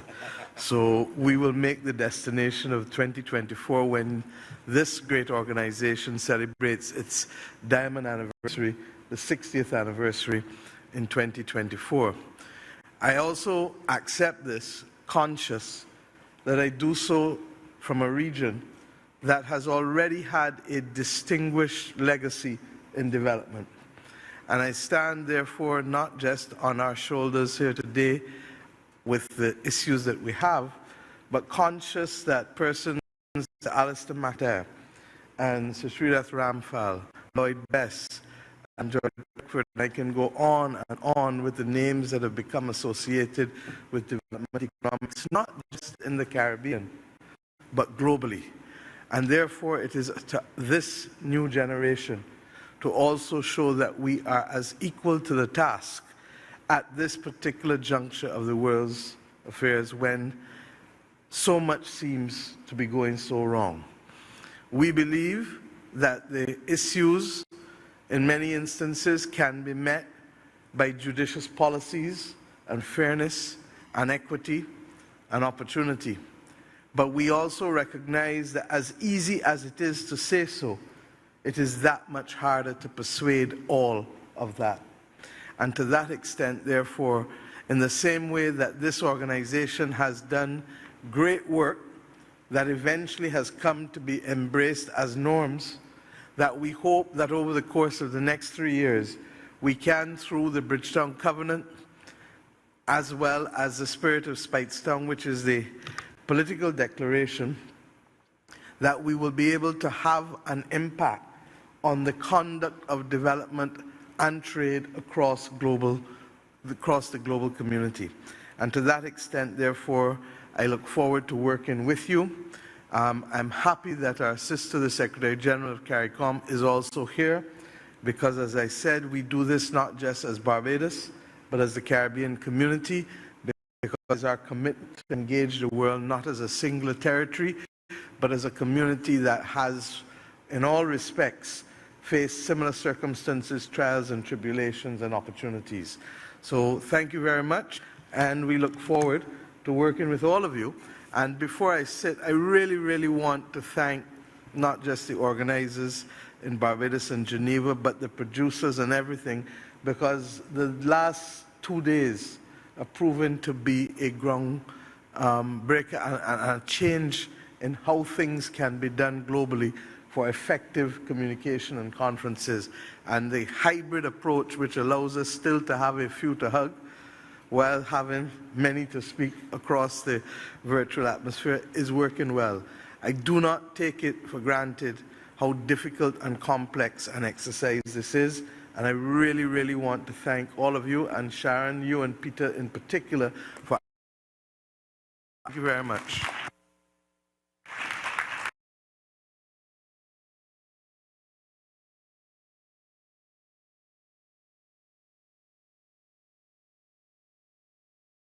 The next dialogue. And we thank you for joining us for this brief ceremony. We'll take a short break and we'll be back with Dialogue 3.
Our planet faces an unprecedented health, social, and economic crisis, one that puts every nation on Earth in danger and challenges all fundamental assumptions about our world. The COVID-19 pandemic threatens to reverse decades of development progress, putting the Sustainable Development Goals at risk. It has brutally exposed the vulnerability of developing countries and magnified the inequality that exists both within and between nations. This is the first opportunity since the pandemic began for world leaders to come together and create global solutions for trade and development. The almost 200 countries represented here have a unique opportunity to do things differently, to do things better, to make sure global trade benefits everybody equally. This is our opportunity to forge a shared destiny between developing countries and developed ones, to use technology to create better productive systems, to cut carbon emissions and give our planet another chance, to put in place effective financing for development and establish a sustainable global debt system. We have the potential to give everybody the opportunity to succeed by bridging the digital divide, improving gender equality, boosting productive capacities,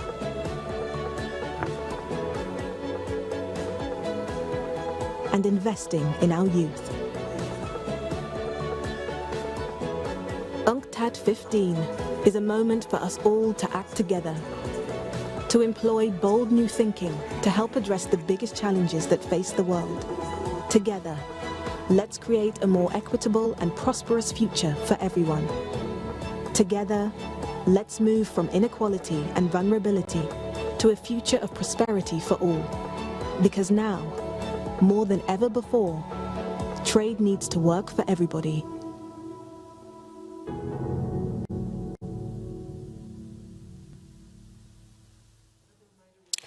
Welcome back to Dialogue 3 of this World Leaders Summit of the 15th Quadrennial Conference of the United Nations Conference on Trade and Development. I just want to say how gracious it was for Prime Minister Motley to acknowledge the logistical feat of actually setting together this conference that's running parallel in Barbados and here in Geneva. And you know, her words of encouragement to the whole team, both technical and admin, and everybody who's tried to make this as successful as it has been so far. Let's hope we can take it to the end just like this. Dialogue 3 is titled Building a More Prosperous Development Path, Matching the Scale of the Moment. And it's now my pleasure to introduce my co-moderator, Sharon Marshall, who's going to tell us who's on the panel. Sharon. Thank you so much, Peter. And our panel today, quite distinguished. We have Mr. Uhuru Kenyatta, President of the Republic of Kenya, Dr. Mohamed Irfan Ali, President of Guyana. We are going to have a pre-recorded message from the President of Pakistan, Mr. Imran Khan, and Vice President of the Dominican Republic, Ms. Raquel Peña, as well as Ms. Vera Songwe, Executive Secretary, United Nations Economic Commission for Africa, and Ms. Winnie Byanyima, Executive Director of the Joint United Nations Program on HIV/AIDS. However, we're going to begin the session with an address from the Secretary General of UNCTAD, Ms. Rebecca Greenspan. An economist by training and a former Vice President of Costa Rica, Ms. Greenspan assumed duties at UNCTAD only last month, on the 30th of September to be precise. She's the first woman to hold this position. Ms. Greenspan has been thrust into the activities of UNCTAD 15 from day one in office. Ladies and gentlemen, UNCTAD Secretary General, Ms. Rebecca Greenspan. Thank you. Thank you much, Sharon, and I am really honored to be here with President Kenyatta and President Ali. Thank you so much for being with us. And we will hear also from the Prime Minister of Pakistan and from the Vice President of Dominican Republic and my friends Winnie Bienamina and Vera Songwe. So thank you so much. I also want, if you allow me, to say hello to the ministers from Kenya that are here with us. So thank you, Rachel, Betty, and Monica for being here also. It's not usual, dear presidents, that we have so many women in an economic conference. So this is to show that really when you look for the women, they are there, if you make the extra mile to find it. Well, I have the honor to present this dialogue on the World Leaders Summit that is taking place during the 15th UN Conference of Trade and Development. I have been told not to present the panel, so Sharon already did that. But I just want to thank everybody for being here. I want to thank President Kenyatta for the speech he gave yesterday in the inauguration that was so substantive and so important in terms of UNCTAD future and also in terms of what UNCTAD did from Nairobi to Barbados. So thank you so much. That being so I want to refer to the theme of this conference, building a more prosperous development path, matching the scale of the moment. And the question is if we are, and we are not. The simple answer is we are not matching the scale of the moment, what this moment demands from us.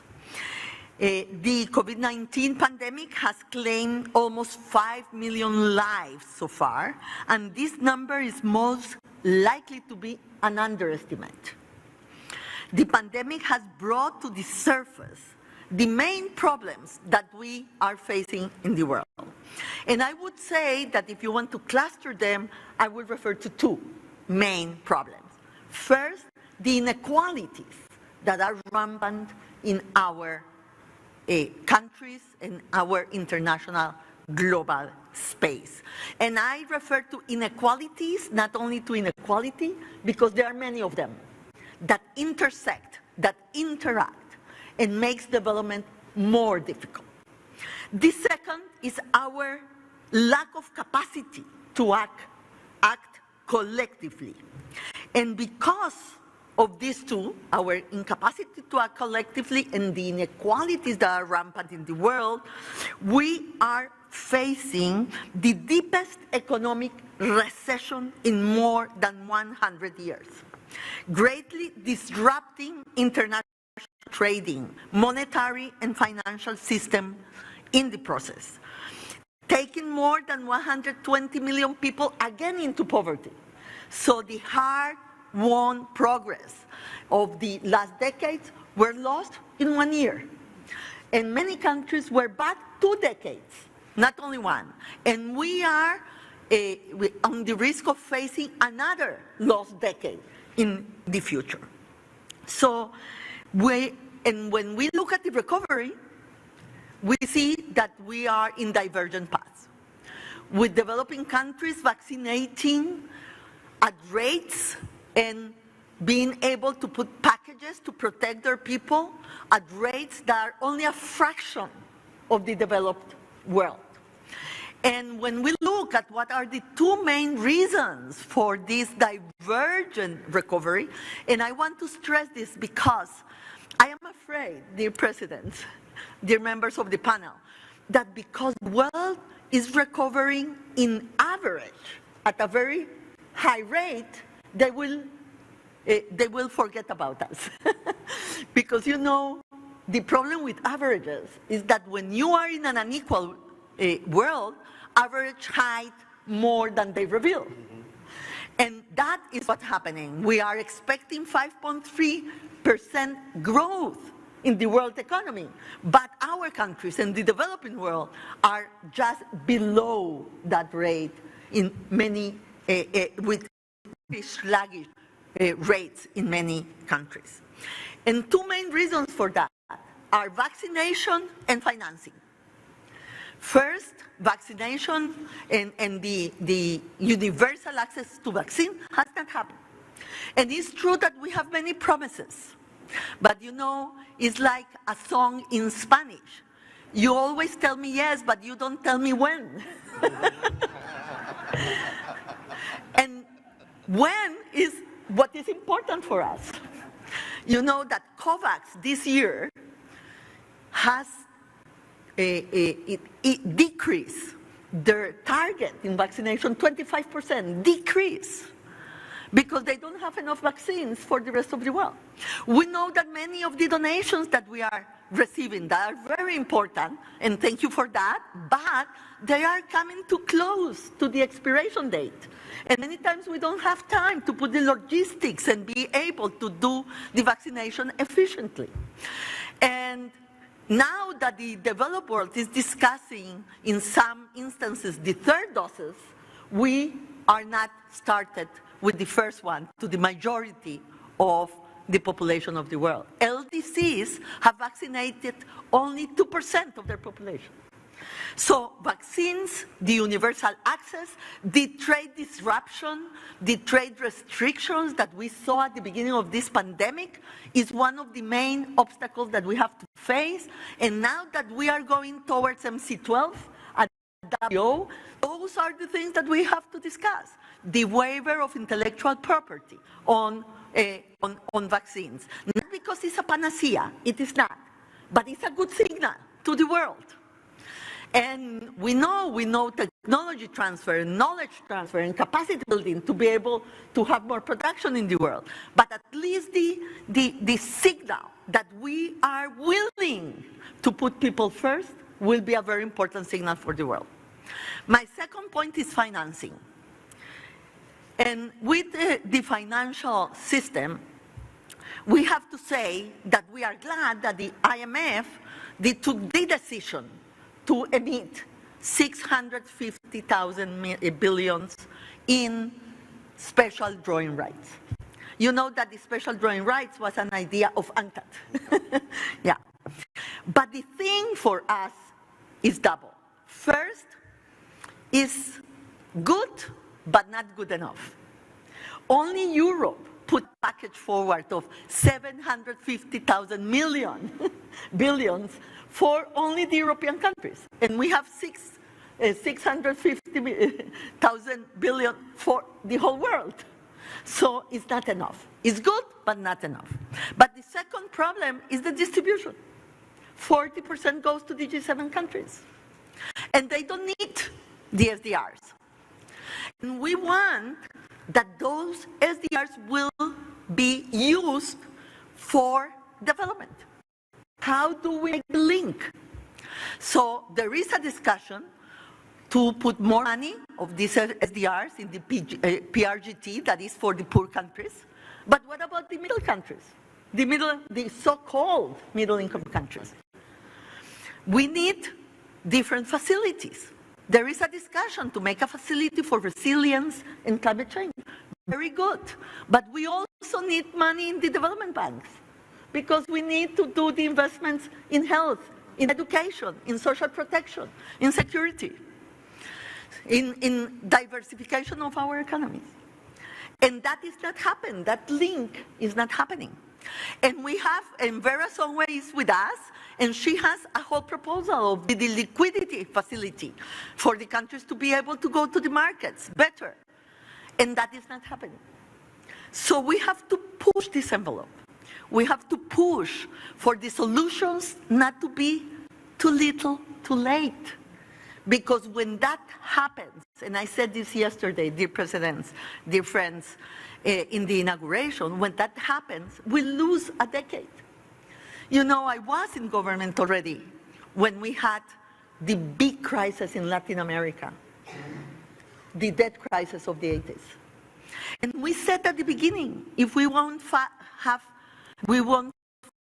a solution for our debt problem in an orderly manner, if we cannot stop the markets from downgrading our countries, if we cannot have the financing to do whatever we have to do to recover growth and inclusiveness and sustainability and resilience, we will lose a decade. We said that, and we lost a decade because it didn't happen. We have to learn from our experience. Let's push the envelope for a consensus, a new consensus building in the world with respect to trade, to investment, to finance, to debt, to technology. Because if we don't, we will have much more suffering. And our people doesn't deserve that. And if that will happen, so we will see more mistrust, more people disengaging from the political system, from the global institutions. So let's make multilateralism work, and a multilateralism that is for the universal membership of the world, not small groups, but all of us. I think that UNCTAD can help because it has a universal membership, because it has a very strong mandate. So I hope to count with you to find the solutions and the consensus and the agreements that we need to really have a recovery that is inclusive and that is sustainable. Thank you very much. Thank you so much, Ms. Greenspan, for your impassioned address and about what is required to really match the scale of the moment. Our next speaker is President Kenyatta. His Excellency President Uhuru Kenyatta is the 4th President of the Republic of Kenya and the party leader of the ruling Jubilee Party. His presidency has been underpinned by a commitment to economic and social transformation, national unity, good governance, regional integration, and intra-Africa trade. Under President Kenyatta's leadership, Kenya has become one of the fastest growing economies in sub-Saharan Africa and ranks among the top 3 African countries on the ease of doing business. Kenya has consolidated its position as a leader on issues such as climate change, the blue economy, and digital technologies. And Nairobi has emerged as a regional hub for major international organizations and corporations. With that introduction, President Kenyatta, I pose the first question. There's no doubt that we need more and not less cooperation, as Secretary Greenspan mentioned a short while ago. Which new forms of dialogue and tools are required to support a more inclusive and sustainable development path? And what role should networks and coalitions play in that regard?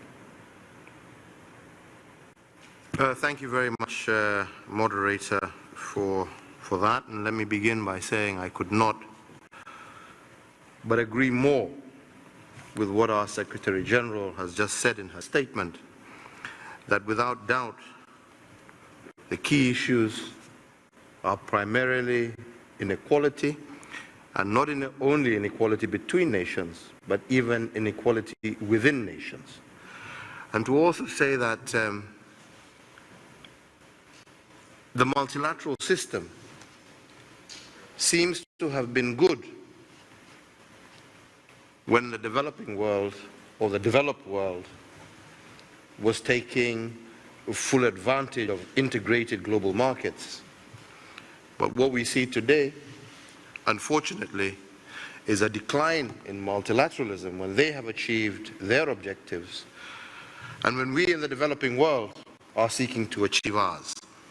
So today, we actually need greater multilateralism, and we need an increased capacity to work together with the understanding that if it doesn't work for all of us, it won't work for any one of us. And I do believe that COVID has demonstrated, first and foremost, just how integrated we are, but more so, how, despite that integration, we have seen one part of the globe move forward in vaccinating and preparing her population for reopening,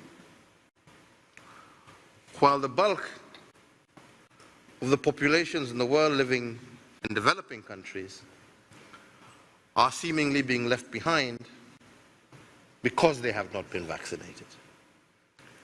We're here in this beautiful island of Barbados, and it is very sad to see that even as we see world economies opening, we are told that one of their mainstays, which is tourism, is still under lockdown. Why?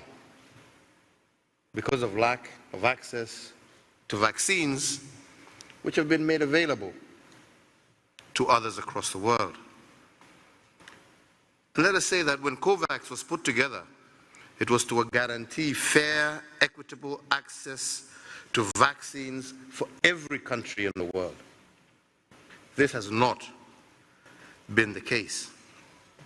As we speak today, over 80% of those in the developed countries have been administered with at least 2 doses, and now they tell us of booster doses for a third jab, while many in our countries have yet to receive their first. This cannot be called equity by any standard. And we must ask ourselves what went wrong, because while the COVAX allocation formula was based on population, size, and at that stage we all believed it to be fair and equitable, it failed to take into account country differences in immunization coverage, and also in access to other sources of vaccines. Because there are countries that were applying under COVAX, but yet they had their own sources, and those COVAX vaccines should have been released to other countries across the globe that did not have access to an alternative source.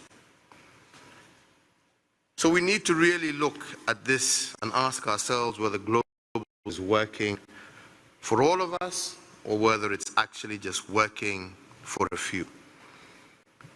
And despite the fact that we are all talking about the COVID pandemic, we shouldn't forget the promises and pledges that were made to us even under climate change arrangements. We were all promised in Paris how the world, and especially the developed part of the world, would step up and ensure that the most vulnerable and the most affected nations would be taken into account and would be supported, going back to the issue of access to financial capacity. A lot of those promises, even as we head to Glasgow, have yet to be fulfilled. So on the one hand, we see the promises, we see the pledges, but we fail to see the implementation. And yet again, just as with this pandemic, we are not the cause, but yet we are the ones who suffer the most. So we really need to actually ask ourselves, how do we strengthen once again multilateral collaboration, and how do we ensure that multilateral cooperation is in the interest of every single global citizen and not just the interest of those who have the means. So this is one key area where I want to totally concur and agree with the Secretary General. The second, I believe that as we face what we are facing, we need to see deeper regional integration and deeper South-South integration. This, I believe, is critical because we need our numbers and we need to be able to pool the limited resources that we have to be able to work towards having the capacity to stand,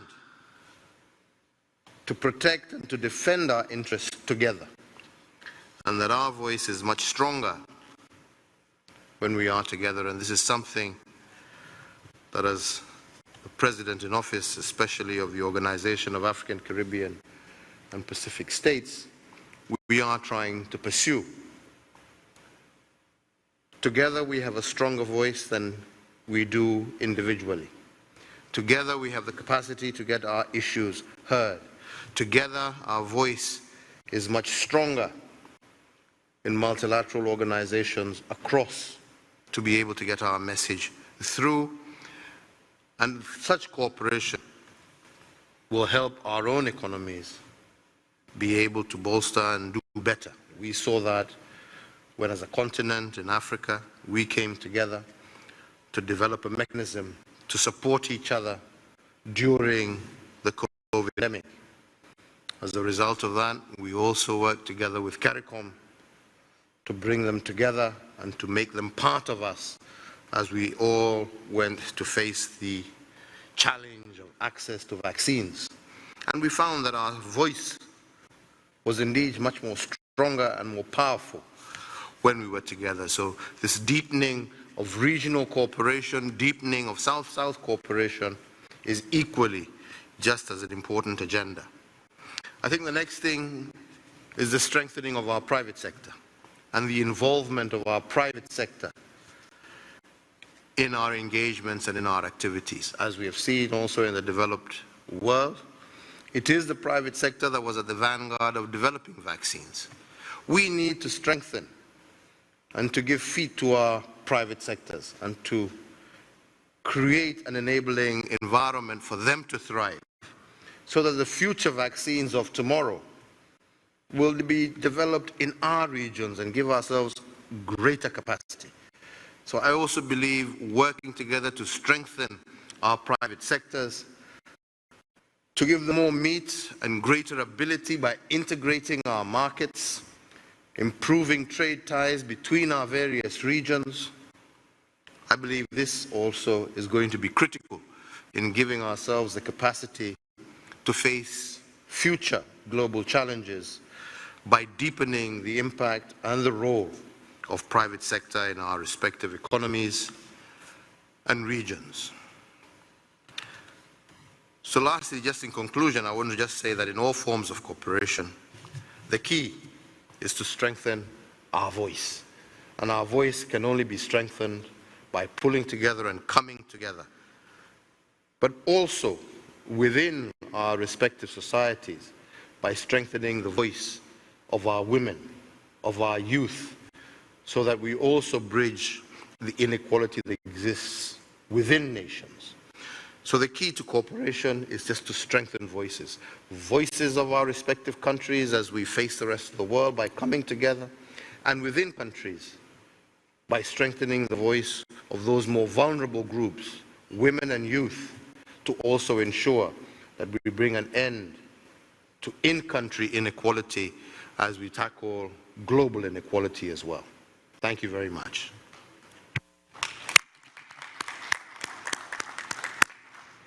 Thank you so much, President Kenyatta. The recent approach between Africa and the Caribbean region has been most heartening, and we hope that it will strength to strength. Now, our next speaker is Dr. Mohamed Irfan Ali, who is the 9th Executive President of the Cooperative Republic of Guyana. He was elected as a member of Guyana's National Assembly in 2006. Dr. Ali previously served as his country's Minister of Housing and Water and Minister of Tourism, Industry and Commerce. Prior to entering politics, he was employed as a project manager and senior planner in Guyana's Ministry of Finance. President Ali, my question to you, the current crisis has highlighted the need to change our development path. In your view, how willing or able are we to do so? Thank you very much. First of all, I don't know whether the crisis necessitates the changing of our development path, but the first thing we have to ask is, in assessing what we've accomplished in the current path, what are the outcomes? And I think my dear friend, President of Kenya,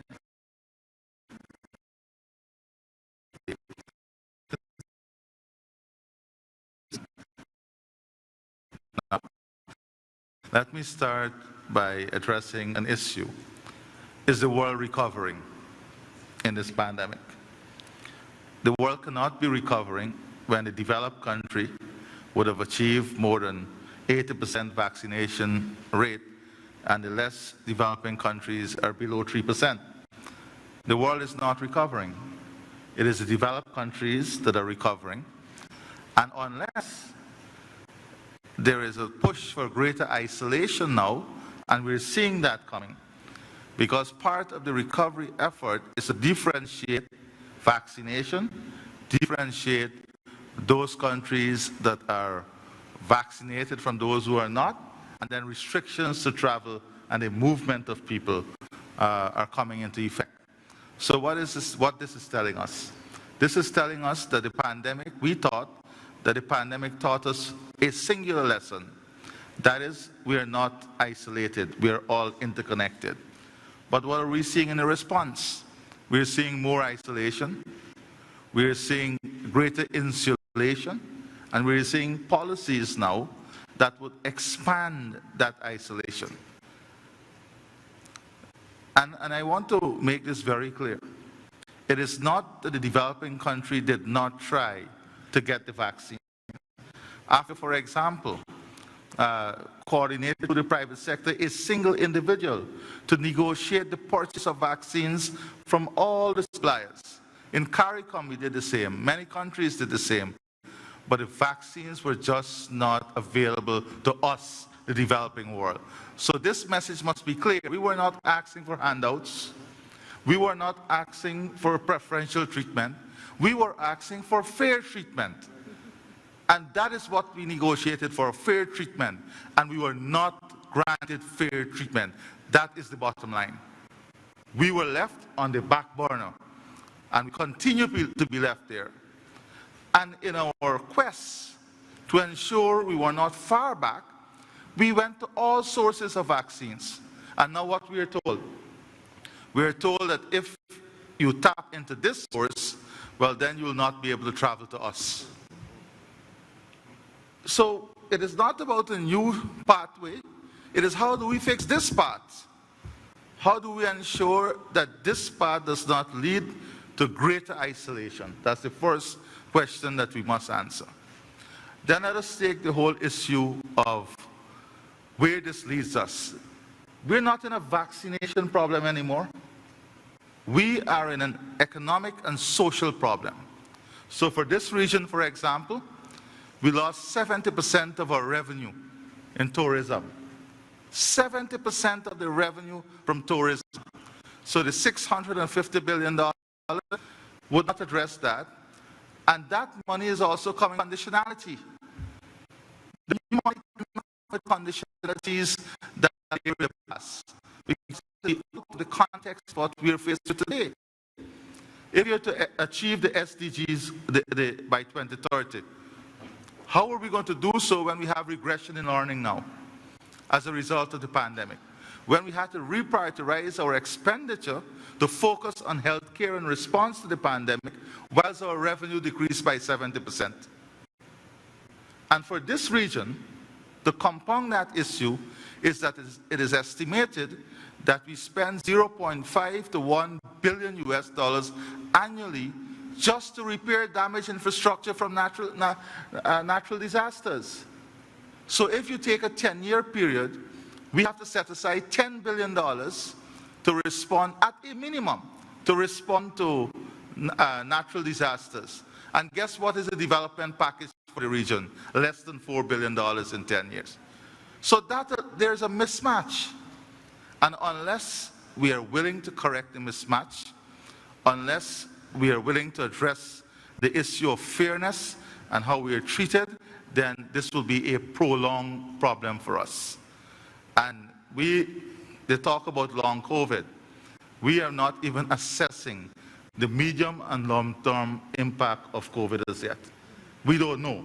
We don't know what will be the impact on future health care because there can be other health issues. How do we respond to that? We have to respond to a loss of revenue of 70% in the tourism sector. We have to respond to growing disasters. So the world is not recovering. Let me make it very clear. And if the developed country believe that they're recovering, then it is clear that their message to us is that we will recover at the isolation of the rest of the world. We will isolate the rest of the world. Because you can't claim recovery when the rest of the world is, the least developed countries are at 3% vaccination rate. So let's be very clear and frank on that. The second issue is the issue of the institutions. And my brother, the President of Kenya, raised the issue about multilateralism. We all speak glowingly about the importance of multilateralism in advancing the world.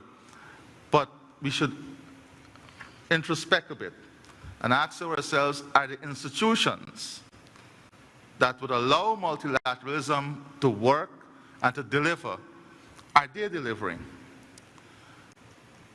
Are they geared towards the achievement of what we want to achieve? Or manipulation system? And we have to ask these difficult questions, because we cannot speak about a new pathway or find new means when existing framework allows us to do that, but there are structural problems or there are institutional problems. And we have to have a frank discussion on that. What is hindering multilateralism? What is driving multilateralism? And where the mismatches. And we have to be able to fix that mismatch. And that is why I think the idea of the strong bonding between Africa and the Caribbean and more South-South cooperation is critical at this moment, because it is the coming together of the numbers and the bringing together of the common objectives and common goal that would apply enough pressure on the system for us to understand that for multilateralism to work, the framework that supports it must work, and must work independently and fairly. That is important for us. The issue of inequality is also a big problem that we have to address. We have to address inequality from a developed and developing perspective. We have to address it from an inter-country perspective and regional perspective. So take climate change, for example. We are going to COP, but I don't know if it changed it.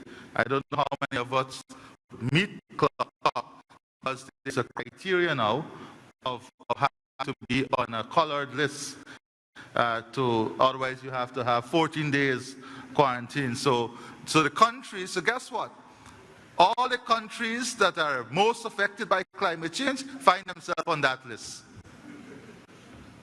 So I don't know what is the, and these, I don't know, I hope it's not by design, but these are some of the challenges developing countries face, and the least developed. We have to represent our interests, but 90% of the time you find yourself on a list or some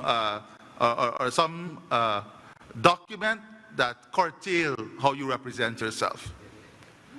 In the region now, in CARICOM region, we have a big debate that is coming up. The Prime Minister Motley has already raised among leaders, and that is the universal corporate tax rate. These are all things that are coming up that we have to deal with. So climate change is the other issue. We hear a lot of talk about new commitment. But President Kenyatta raised the perfect question. Don't tell us about new commitment now. How are we going to honor the old commitment? When are we going to honor the old commitment? When are we going to be true to that was made? And unless we are able, and that is why I'm so happy that Barbados has taken the leadership of bringing such an important event to the region. They're not curtailed by size of country or population. It is a vision.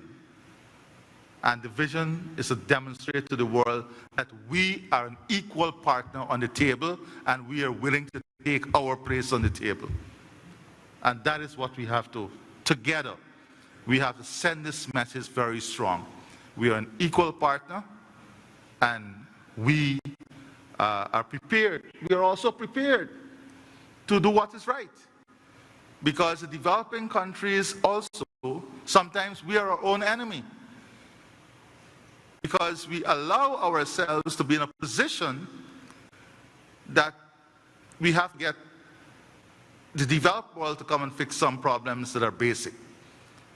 So we too have to ensure we stick strongly to foundational principles and values so that our system is strong enough to withstand any strong lecturing from any other system.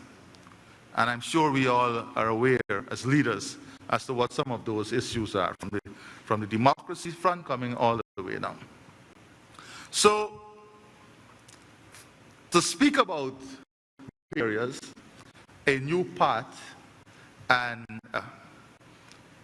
new ideas in the context of what is happening would be, I think, giving a free pass to those who have not allowed the existing system to work. Thank you.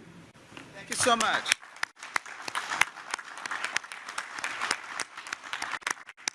Thank you, Dr. Ali, and to thank all of the panelists for their very frank assessment of where we are in terms of matching the scale of the moment. Peter, I now come back to you in Geneva for our next presentation.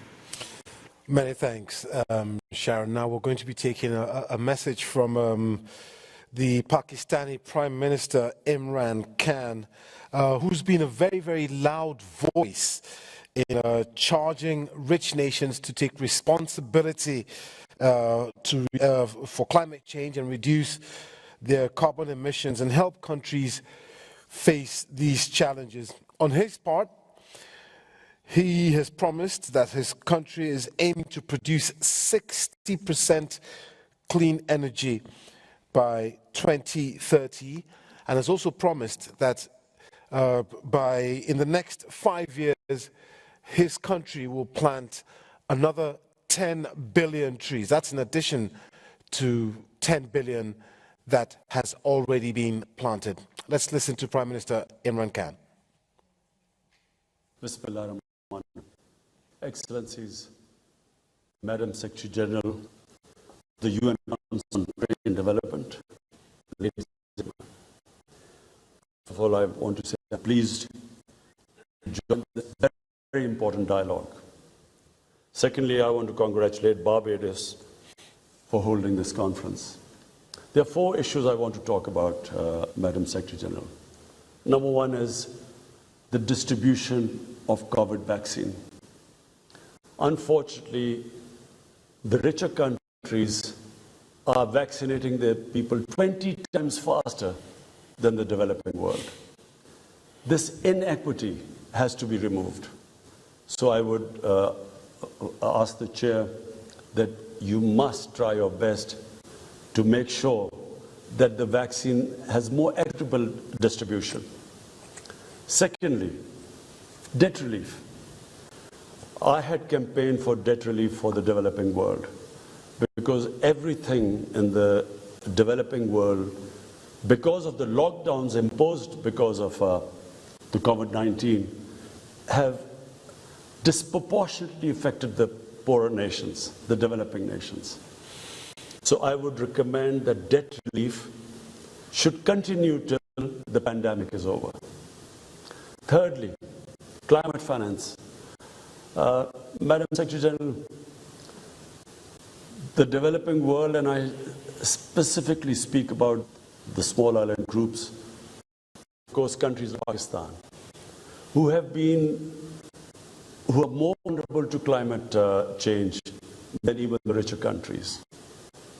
The small islands, because of the rising sea levels, countries like Pakistan, because we depend upon water from our glaciers for our survival. And climate change has the rate of melting of the glaciers has increased phenomenally since the weather has got warmer. So I would request that the richer countries contribute in climate finance and especially help those countries whose contribution to carbon emissions are minimal and yet are disproportionately affected by climate change. And fourthly, Madam Secretary General, and for me as crucial as the impact of climate change, is the illicit flow of money from the poor countries, from the developing countries, to richer capitals, to tax havens, to haven destinations. According to the Fact-I panel, $7 trillion are parked in these tax havens and haven destinations. And also, annually, $1 trillion leave the developing countries towards these safe havens. And this plunder is taking place because of the corrupt ruling elites of the developing world. Madam Secretary General, this is a huge crisis. In the coming years, this is going to get worse. This has to stop. And the only way it will stop is if the recommendations made by the Fact-I panel should be implemented. Unfortunately, the richer countries, which can do something about it, unfortunately, there is no incentive or motivation to do anything. What it is doing is that it is crushing the people in the developing world. Not just because the money is siphoned off, which should be spent on human development, but because when the money leaves their countries, it affects their currency, which devalues, which then leads to inflation, causes poverty. But eventually, even the richer countries will get affected. Because right now, what you see of economic migrants is a trickle. People dying to get to richer countries. But if this inequality, which is the rich, this is causing the gap between the rich and the poor countries increasing, and between the rich and the poor countries increasing. If this trend continues, the richer countries will have to build walls to keep out the hordes of economic migrants. So I urge you, Madam Secretary General, to do everything to raise awareness that this huge injustice which is being done to the people of the developing world has to stop. Thank you.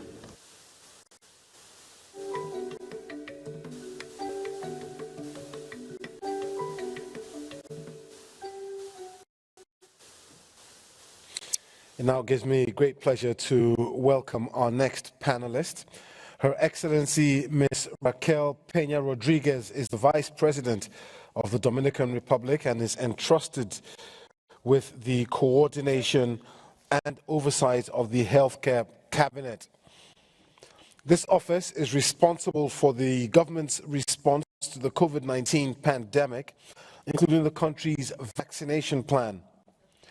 Under her leadership, the Dominican Republic's National Vaccination Program has been named as reference for the region.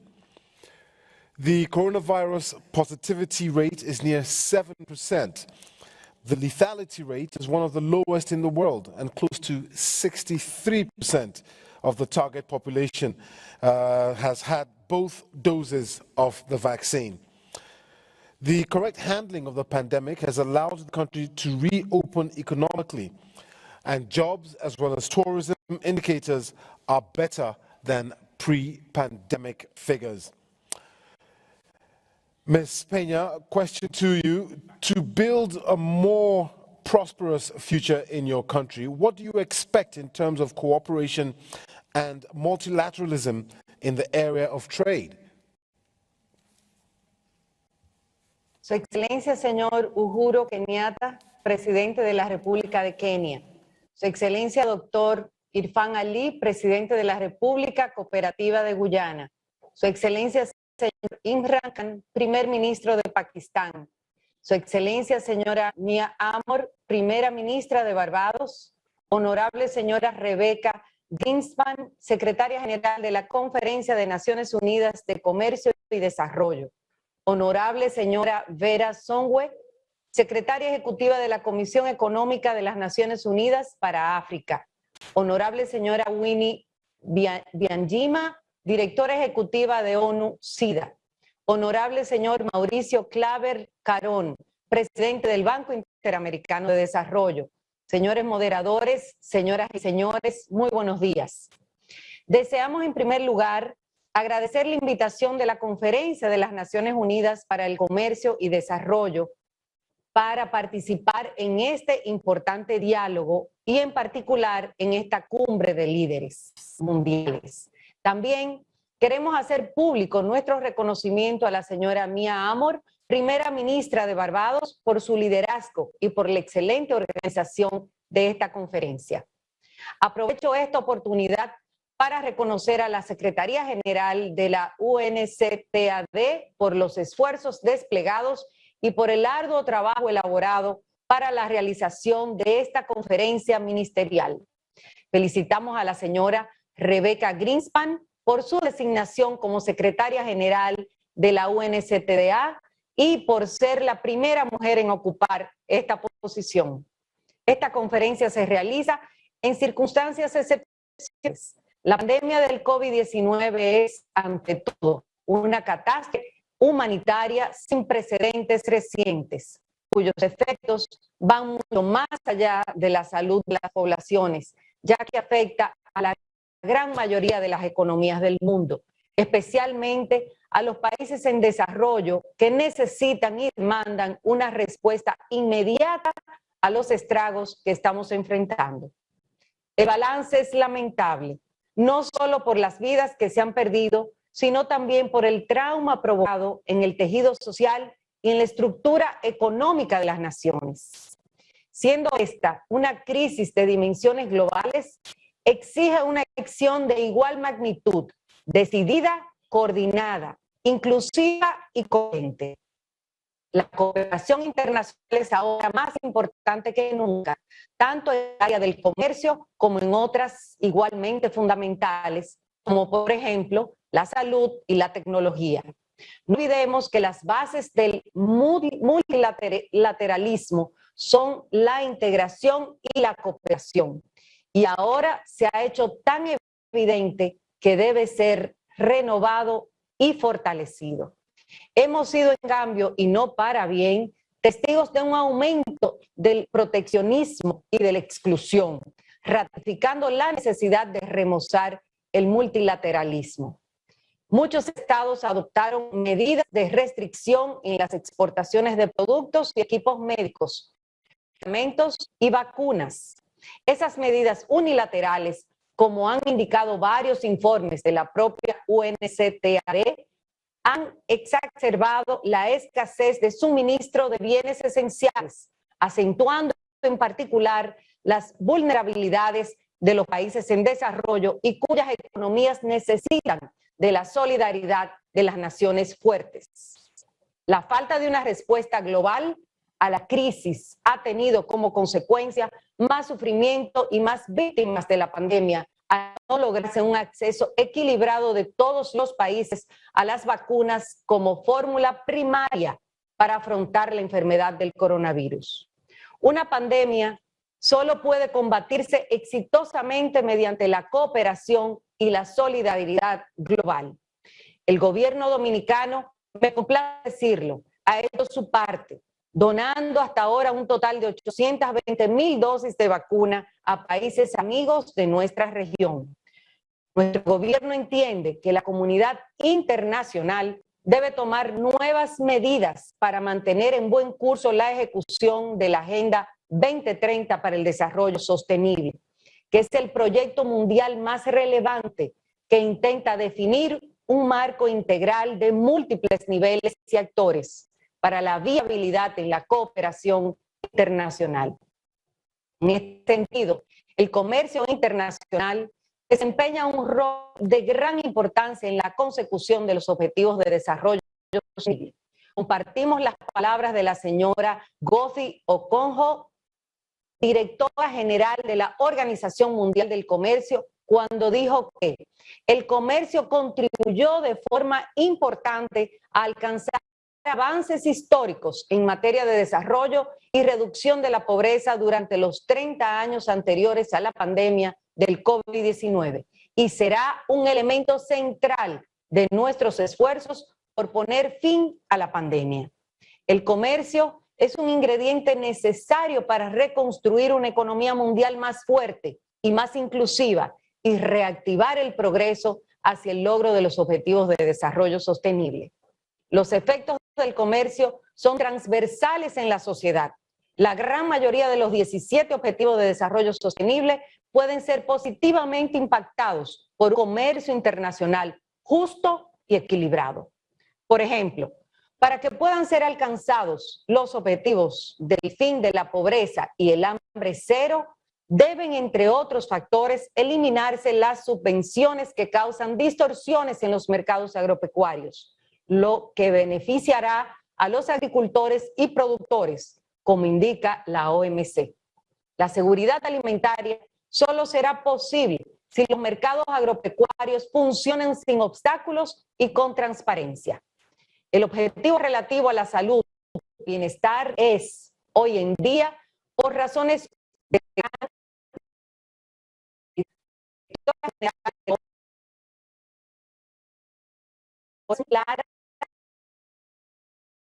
el comercio desempeñaría un papel fundamental para aumentar la producción de vacunas y lograr que el crecimiento fuera más inclusivo al permitir a los países aprovechar un crecimiento más elevado, entre otros sectores.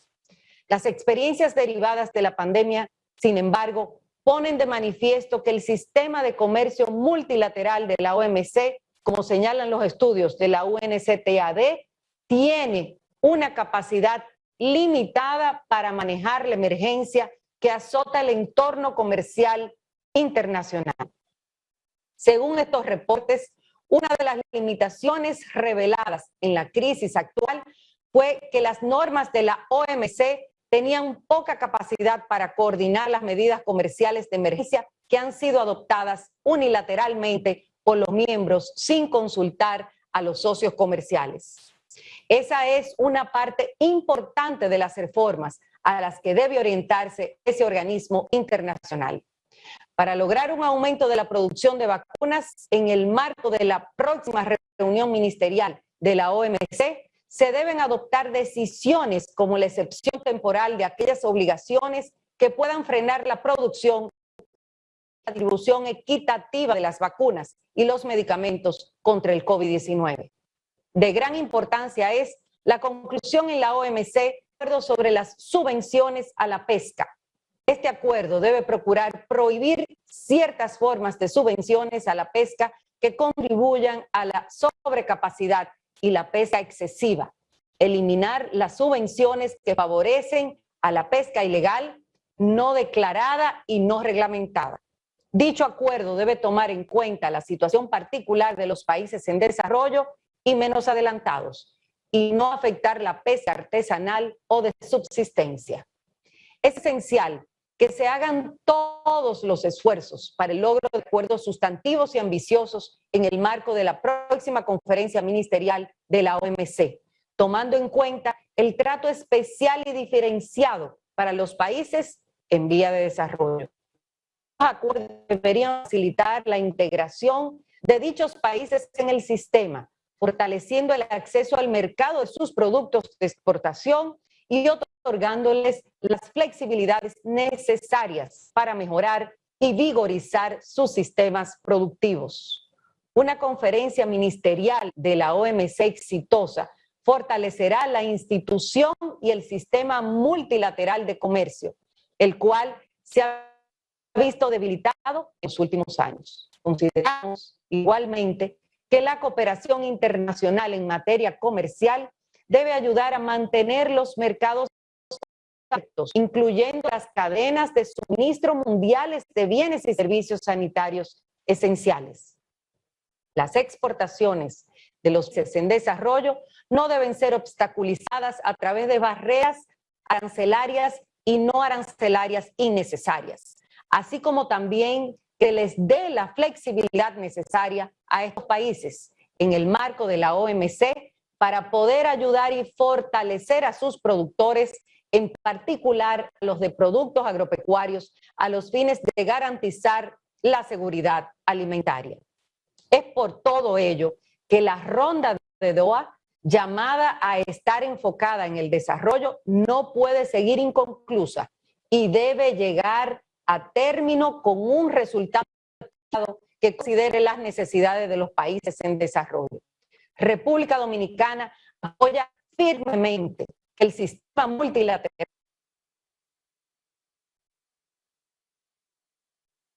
que cumplan sus normas, se fortalezca su sistema de soluciones de diferencias y se tenga en cuenta el trato especial y diferenciado que se le debe dar a los países en condiciones económicas diferentes, de forma tal que puedan integrarse plenamente al sistema multilateral de comercio y beneficiarse de este. Consideramos que la UNCTAD tiene un rol fundamental como agencia de coordinación de las Naciones Unidas para los temas del comercio y el desarrollo, en la asistencia a los países en vía de crecimiento para superar los desafíos a los que se enfrentan. Es por esto que apoyamos las iniciativas y trabajos de la UNCTAD, en particular en lo relativo al financiamiento, manejo de la deuda externa y apoyo a los países en desarrollo para integrarse al sistema multilateral de comercio, así como la promoción de la inversión extranjera. Y en este respecto, apoyamos que se aporten mayores recursos a la UNCTAD para de esta forma fortalecer su trabajo analítico y estratégico, así como la asistencia técnica y financiera que aporta a los países en desarrollo. Muchísimas gracias. Gracias, Senora Peña. Thank you very much. Now it's time to introduce our next guest. It's somebody who I am very proud to say I've had on my program on the BBC several times, and the only reason for that is because she always has something very important to say. Now, as Executive Secretary of the United Nations Economic Commission for Africa, Ms. Vera Songwe's reforms have focused on ideas for a prosperous Africa and have brought to the fore critical issues of macroeconomic stability, development, finance, private sector growth, poverty and inequality. Ms. Songwe is also the Under-Secretary General of the United Nations and Executive Secretary of the Economic Commission for West Africa, for Africa, I beg your pardon. Now, upon her appointment, she became the first woman to lead the digital transformation, trade and competitiveness. Ms. Songwe, great to see you again. What do you think are some of the barriers that have hindered further cooperation in the area of trade and development?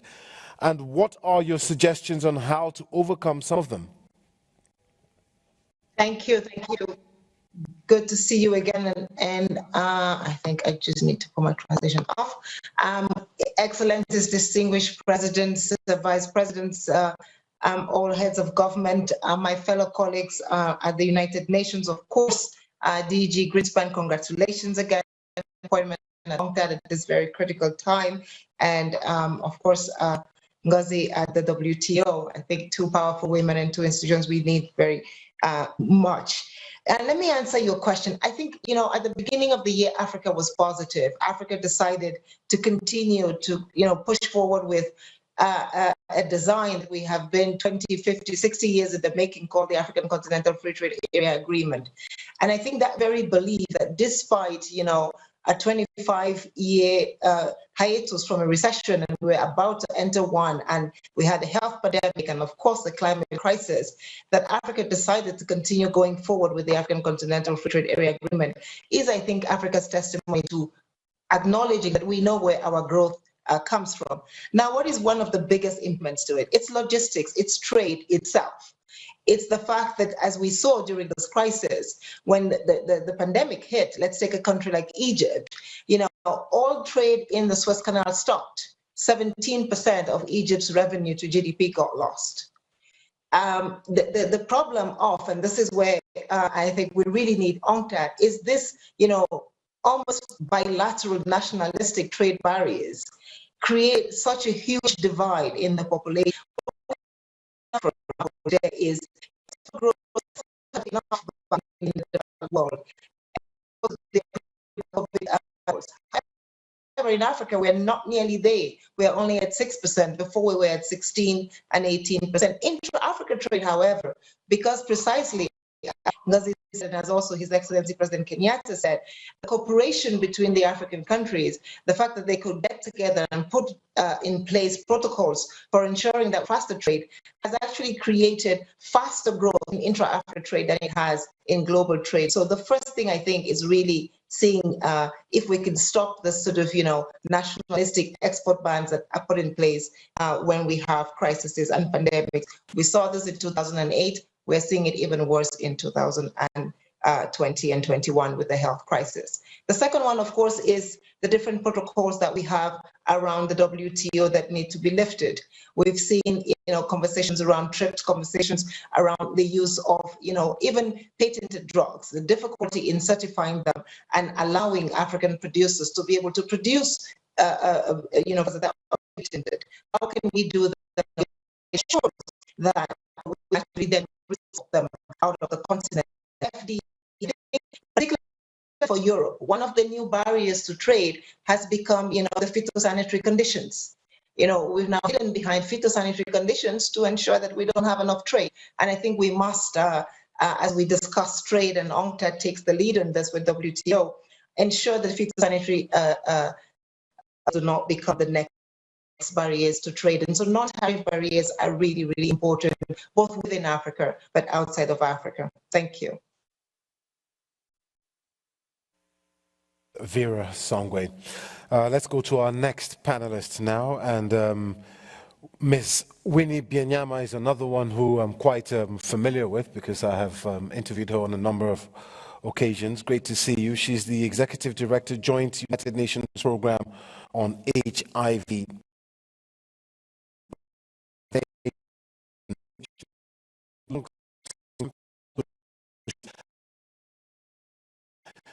Ms. Byanyima leads the United Nations efforts to end the AIDS epidemic by the year 2030.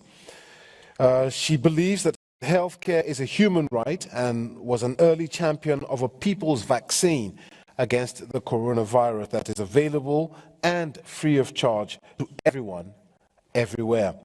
Before joining UNAIDS, Ms. Byanyima served as the Executive Director of Oxfam International.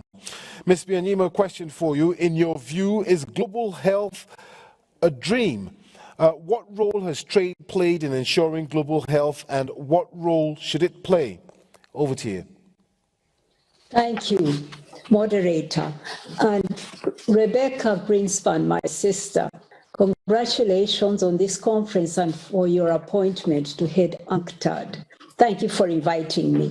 It's a great honor to be the same panel with His Excellency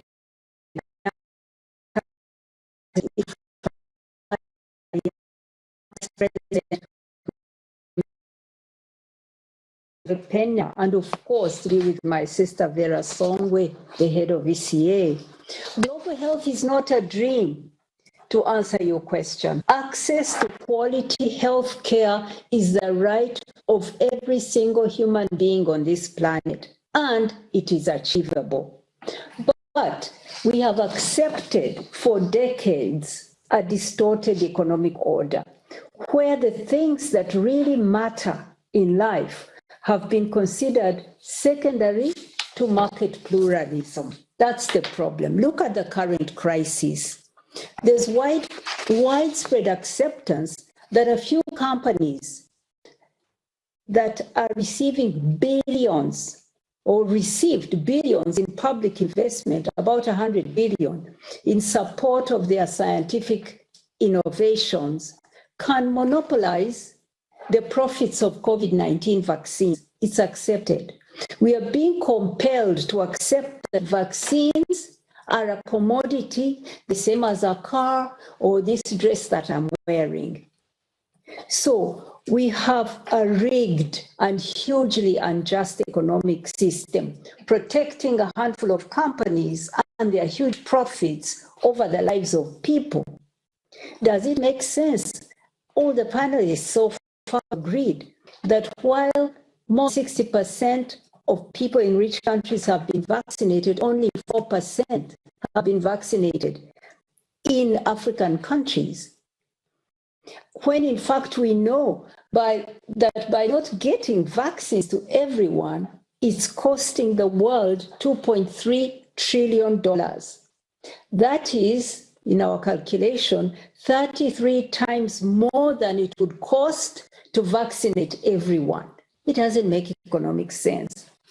So we need, and this is where the opportunity is. Who said that we never waste a crisis? We need rich governments who are continuing to block to join the 120 countries, most of them developing, who are supporting a temporary TRIPS waiver at the WTO, so that intellectual property is shared. Intellectual property rights are waived so that technology and know-how are shared to protect humanity. This is an opportunity in the crisis where the rules can be applied, because actually the provision for a waiver is there. It's a question of agreeing to apply the waiver. The rules have said that it is such a waiver. Now it is time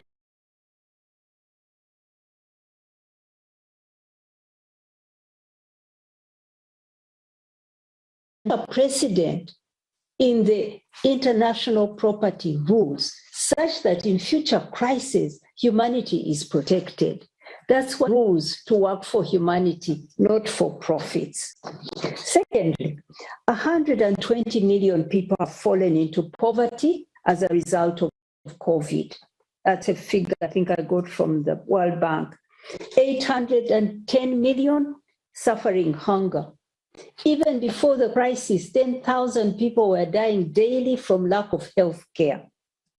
25,000 die of hunger every day. Yet it is UNCTAD who told us in 2020 through their report that Africa alone could gain $89 billion by curbing all sorts of illicit financial flows.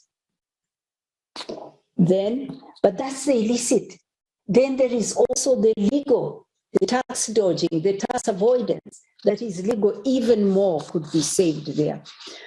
Pandora Papers that have come out last week revealed once again the regular practice, very legal practice of rich individuals hiding billions through creating shell companies in tax havens. In fact, the papers reveal that such actions are not the exception in powerful circles among economic elites. So now you even hear many claiming now that, well, I didn't do anything wrong. Of course they did nothing wrong. But it's just that the rules are wrong. The rules are rigged. The rules of taxation are rigged against the majority. Ordinary people who pay their taxes, richer people can avoid. So that's why I say that the rules that govern trade and international cooperation are rigged against the 99% and are pro the 1%, are rigged against developing countries and pro some rich countries. To achieve global health and build societies that are fair, human, and value the life of each and every single person, wherever you are, we have to unrig some rules. So, rich countries have agreed as a first step, faced with this global recession, that they're going to set a universal minimum corporate tax floor, a tax floor of 15%. That's great. Again, it is crisis that has forced them to look for ways to gather more revenues, just like the time of the global financial crisis. So this is good. But that kind of a measure that they have talked about must benefit themselves.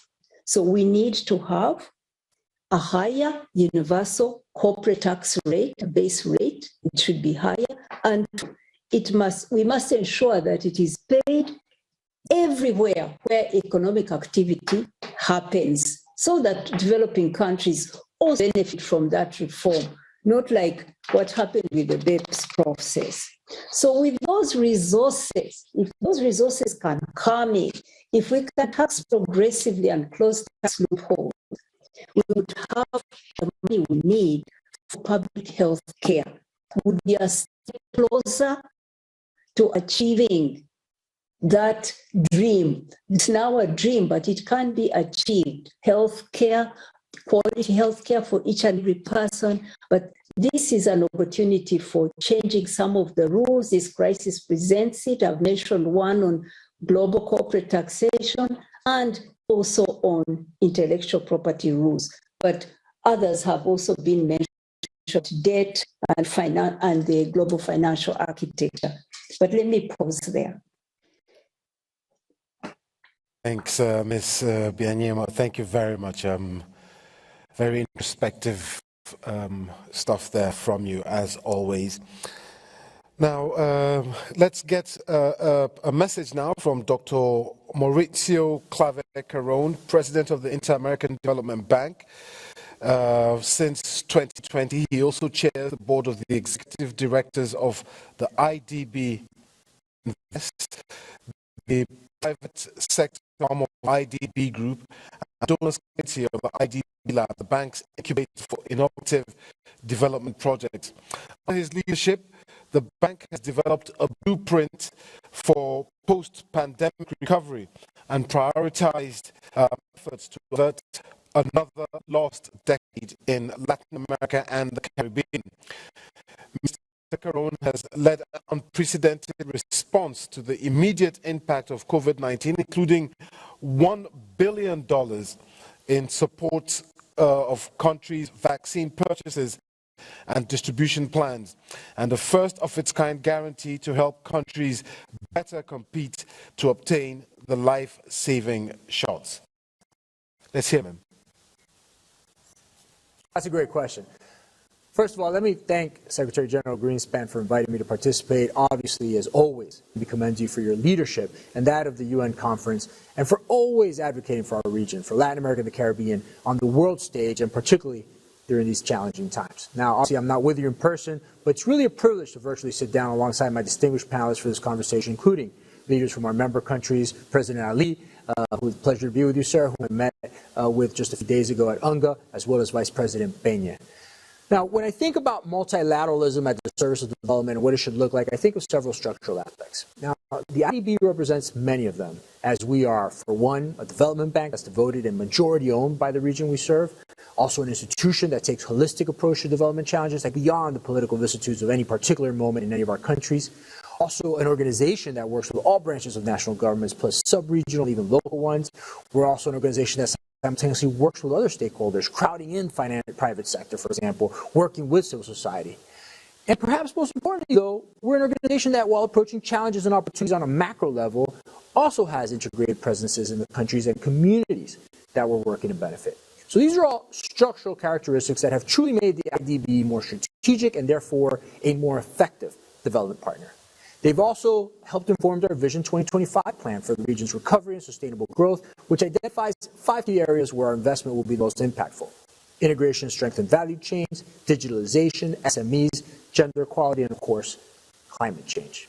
Now, when I think lessons learned at the IDB and what I've observed in the wider world of multilateral efforts, there are many concrete examples of real progress being made by leveraging our institutional strengths. For example, the pandemic struck our region, the IDB worked hand in hand with the WHO, the World Health Organization, and PAHO, the Pan-American Health Organization, to find complementarities in our capacities and both in our approaches. For our part here at the IDB, we made $1 billion tranche available to help our countries finance the purchase and rollout of vaccines, much of which went to covering purchases made through the COVAX facility, which of course is co-led by WHO, and counts on, for example, UNICEF as a delivery partner. To date, through this mechanism, we have committed resources to 10 countries, and that already has saved lives. And saving lives, of course, is the most basic type of development that there is. In parallel, the IDB launched an initiative to help our countries better compete for vaccines by resolving the indemnity obligations, a key obstacle to contract negotiations.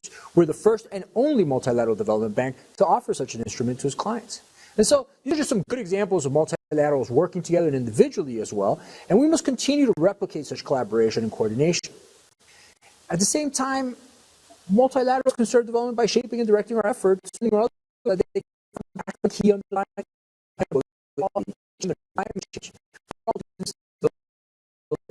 even when not the primary goal of projects, and do that together. I'll give you a big example. Women, they've borne the brunt of COVID-19, worsening already gaping gender inequality in our region. And so 40% of the IDB Group's pandemic loans has included a focus on differential effects on women and girls.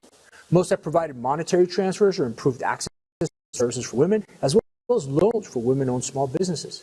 So the question, can multilateralism and multilateral serve development better?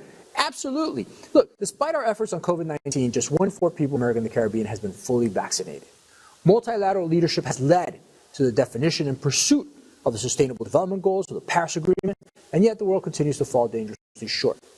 Look, these are highly complex challenges, and of course, multilaterals are not responsible alone.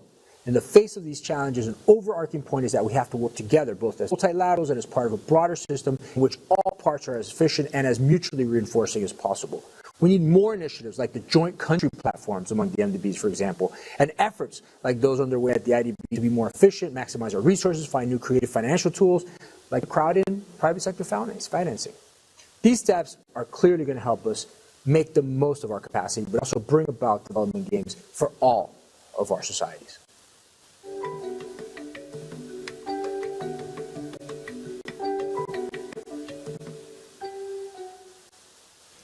And, there just seems to be a recurring theme that underlies all the messages, or most of the messages that we've heard since we started on Monday, that more needs to be done. It seems as if we all know what needs to be done, but are we doing enough? More needs to be done. I think that's the underlying theme of this 15th quadrennial UNCTAD conference. Let me just hand you over back to my colleague in Barbados, Sharon. Sharon, it's been quite an, hasn't it? And to partner it. Not at the moment demands joint ingenuity and enterprise, as has been clearly stated. So I'm going to ask our panelists to give their closing statements and ask them to focus on the 2 most urgent actions that are required to reinvigorate multilateralism. President Kenyatta, I'll start with you. Thank you once again, and let me just say, back to what we said before, inclusivity, system, as my brother Ali here has just talked about. It's not about changing the system, but getting the existing system to work and to work for all. I think that's what I would like to say in conclusion. And President Ali, you've heard President Kenyatta repeat a comment that you made earlier. Do you have anything to add as your closing statement? I have a few things to add. Okay. But let me say, first, let's talk more action. We have to move to an action-oriented agenda.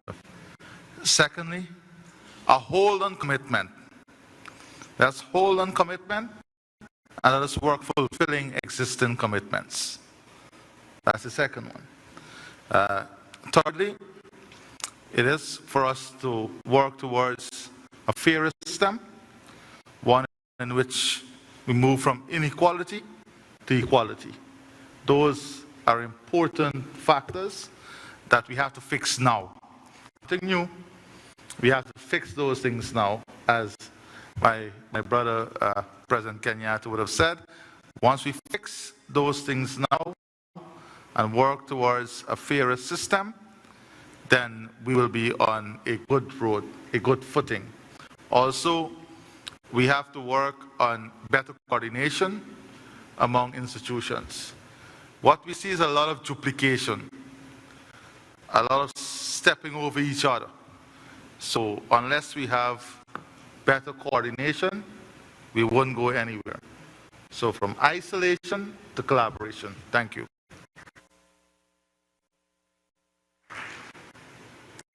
Thank you so much for those comments. And Vice President Kenya, I turn to you to closing remarks.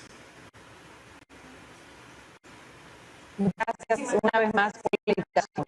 Y quisiera preguntar para que realmente, pues, todos los países pudiéramos unirnos. La pandemia nos ha dado una gran oportunidad de ver de que unidos, pues podemos ser más fuertes. Tenemos problemas comunes, tenemos soluciones comunes.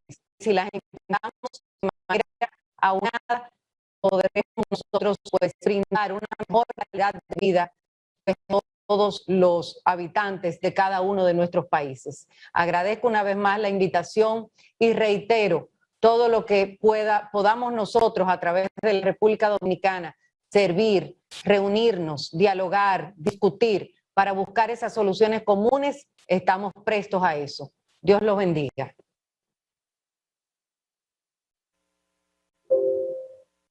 Gracias. Now, I was told that Ms. Songwe might have had to leave. I'm not sure if she's still with us. If she is, oh, she is still with us. Very good. So then I'm going to invite you to give your closing remarks and to identify two of the most urgent actions that are required.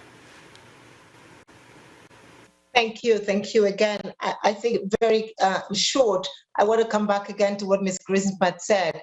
We are living in a 2020, a crisis, 2021, a crisis like we have never seen before. The institutions that we use to solve the crises of before cannot be the institutions that we use to solve this crisis. We must change this. I think the Prime Minister of Barbados is one of the ones on the forefront of this. Today we're calling for on-lending of SDRs.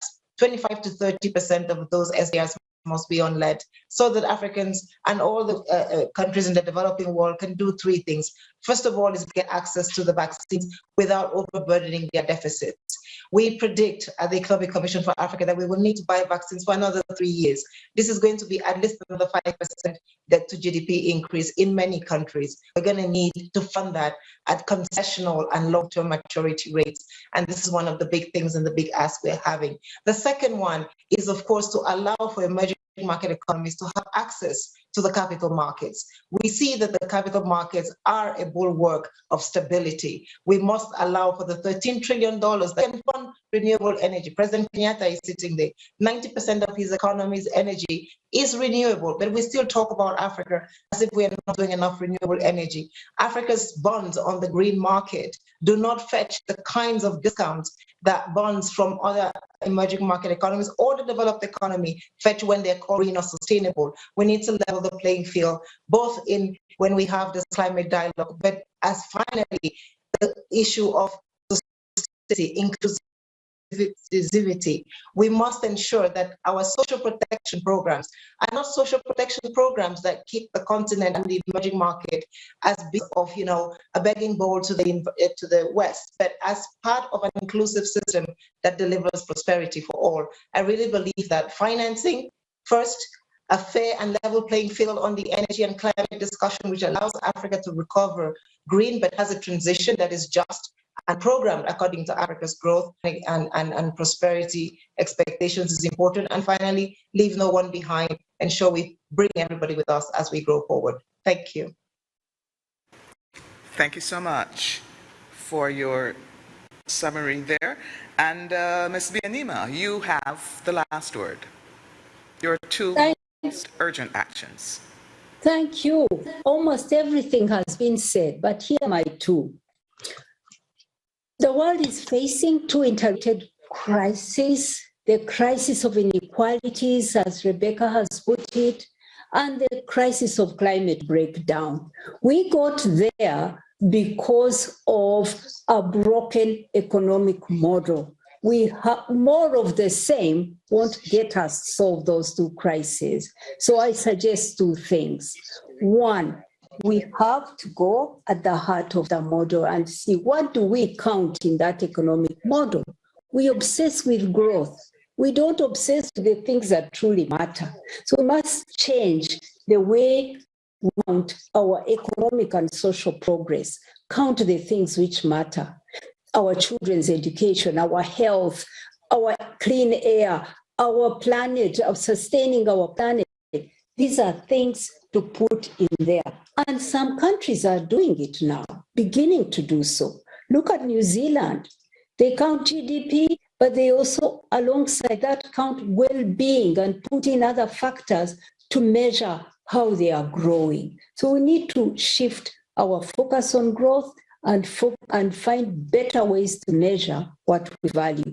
The second, and my last point, is that for that to happen, we need a multilateralism that is reimagined, where we have our governments, such as the leaders on this panel, together with our businesses, which have a really also broken business model that counts profits and doesn't count what they trash, women's lives, care of work, environment. So we need to get them on board, the businesses, and organized citizens in the organizations. We need a new multilateralism that brings those three forces together to care and to build a just and a sustainable world. Those are my two things that I think this crisis teaches us, that they are urgent, they are important. We've postponed them, we've talked around them, it's time to act on them. Thank you so much. Thank you very much, Ms. Byanyima. It's not often that you sit down and you hear world leaders and opinion makers and the greatest technocrats in the world sit down and actually, be so vocal about stuff. Criticism not only of people who they believe should be doing more, but as in the case of the president of Guyana, President Ali there, of ourselves, saying even we need to do more. So very much, much appreciated, and let's hope that the world is listening. I know for sure that UNCTAD is listening, but let's hope that the rest of the world is listening, not only the people of the world, but the leaders of the world as well. Just want to say a big thank you to our panelists for this third and final World Leaders Summit of the 15th Quadrennial Conference of the United Nations Conference on Trade and Development. President Uhuru Kenyatta of the Republic of Kenya, Dr. Irfan Ali, of the President of Guyana, Ms. Raquel Peña, Vice President of the Dominican Republic, Ms. Vera Songwe, Executive Secretary, United Nations Economic Commission for Africa, Ms. Winnie Byanyima, who is the Executive Director, Joint Nations Program on HIV/AIDS, and I don't want to leave out especially our host for this event. For those of you, of course, in Barbados, she's our host virtually, but I'm talking about Prime Minister Mia Mottley, who I must say in the last 2 or so weeks has probably become my favorite leader in the whole world. So thank you very much. Back to you, Sharon. Thanks so much, Peter. We are very proud of our Prime Minister, I can assure you.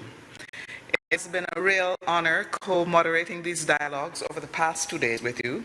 There has been very robust discussion, which is hoped will inspire action.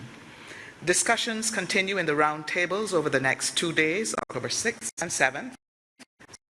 The topics to be explored are scaling up financing for development, reshaping regional and global value chains, regional integration for a resilient, inclusive and sustainable future, harnessing frontier technologies for shared prosperity, and supporting substantive transformation for greater resilience in a post-pandemic world. These sessions are all available on the virtual platform in the Frangipani Auditorium, so we invite you to attend as many of them as you can. So for now, goodbye from Barbados. Thank you all.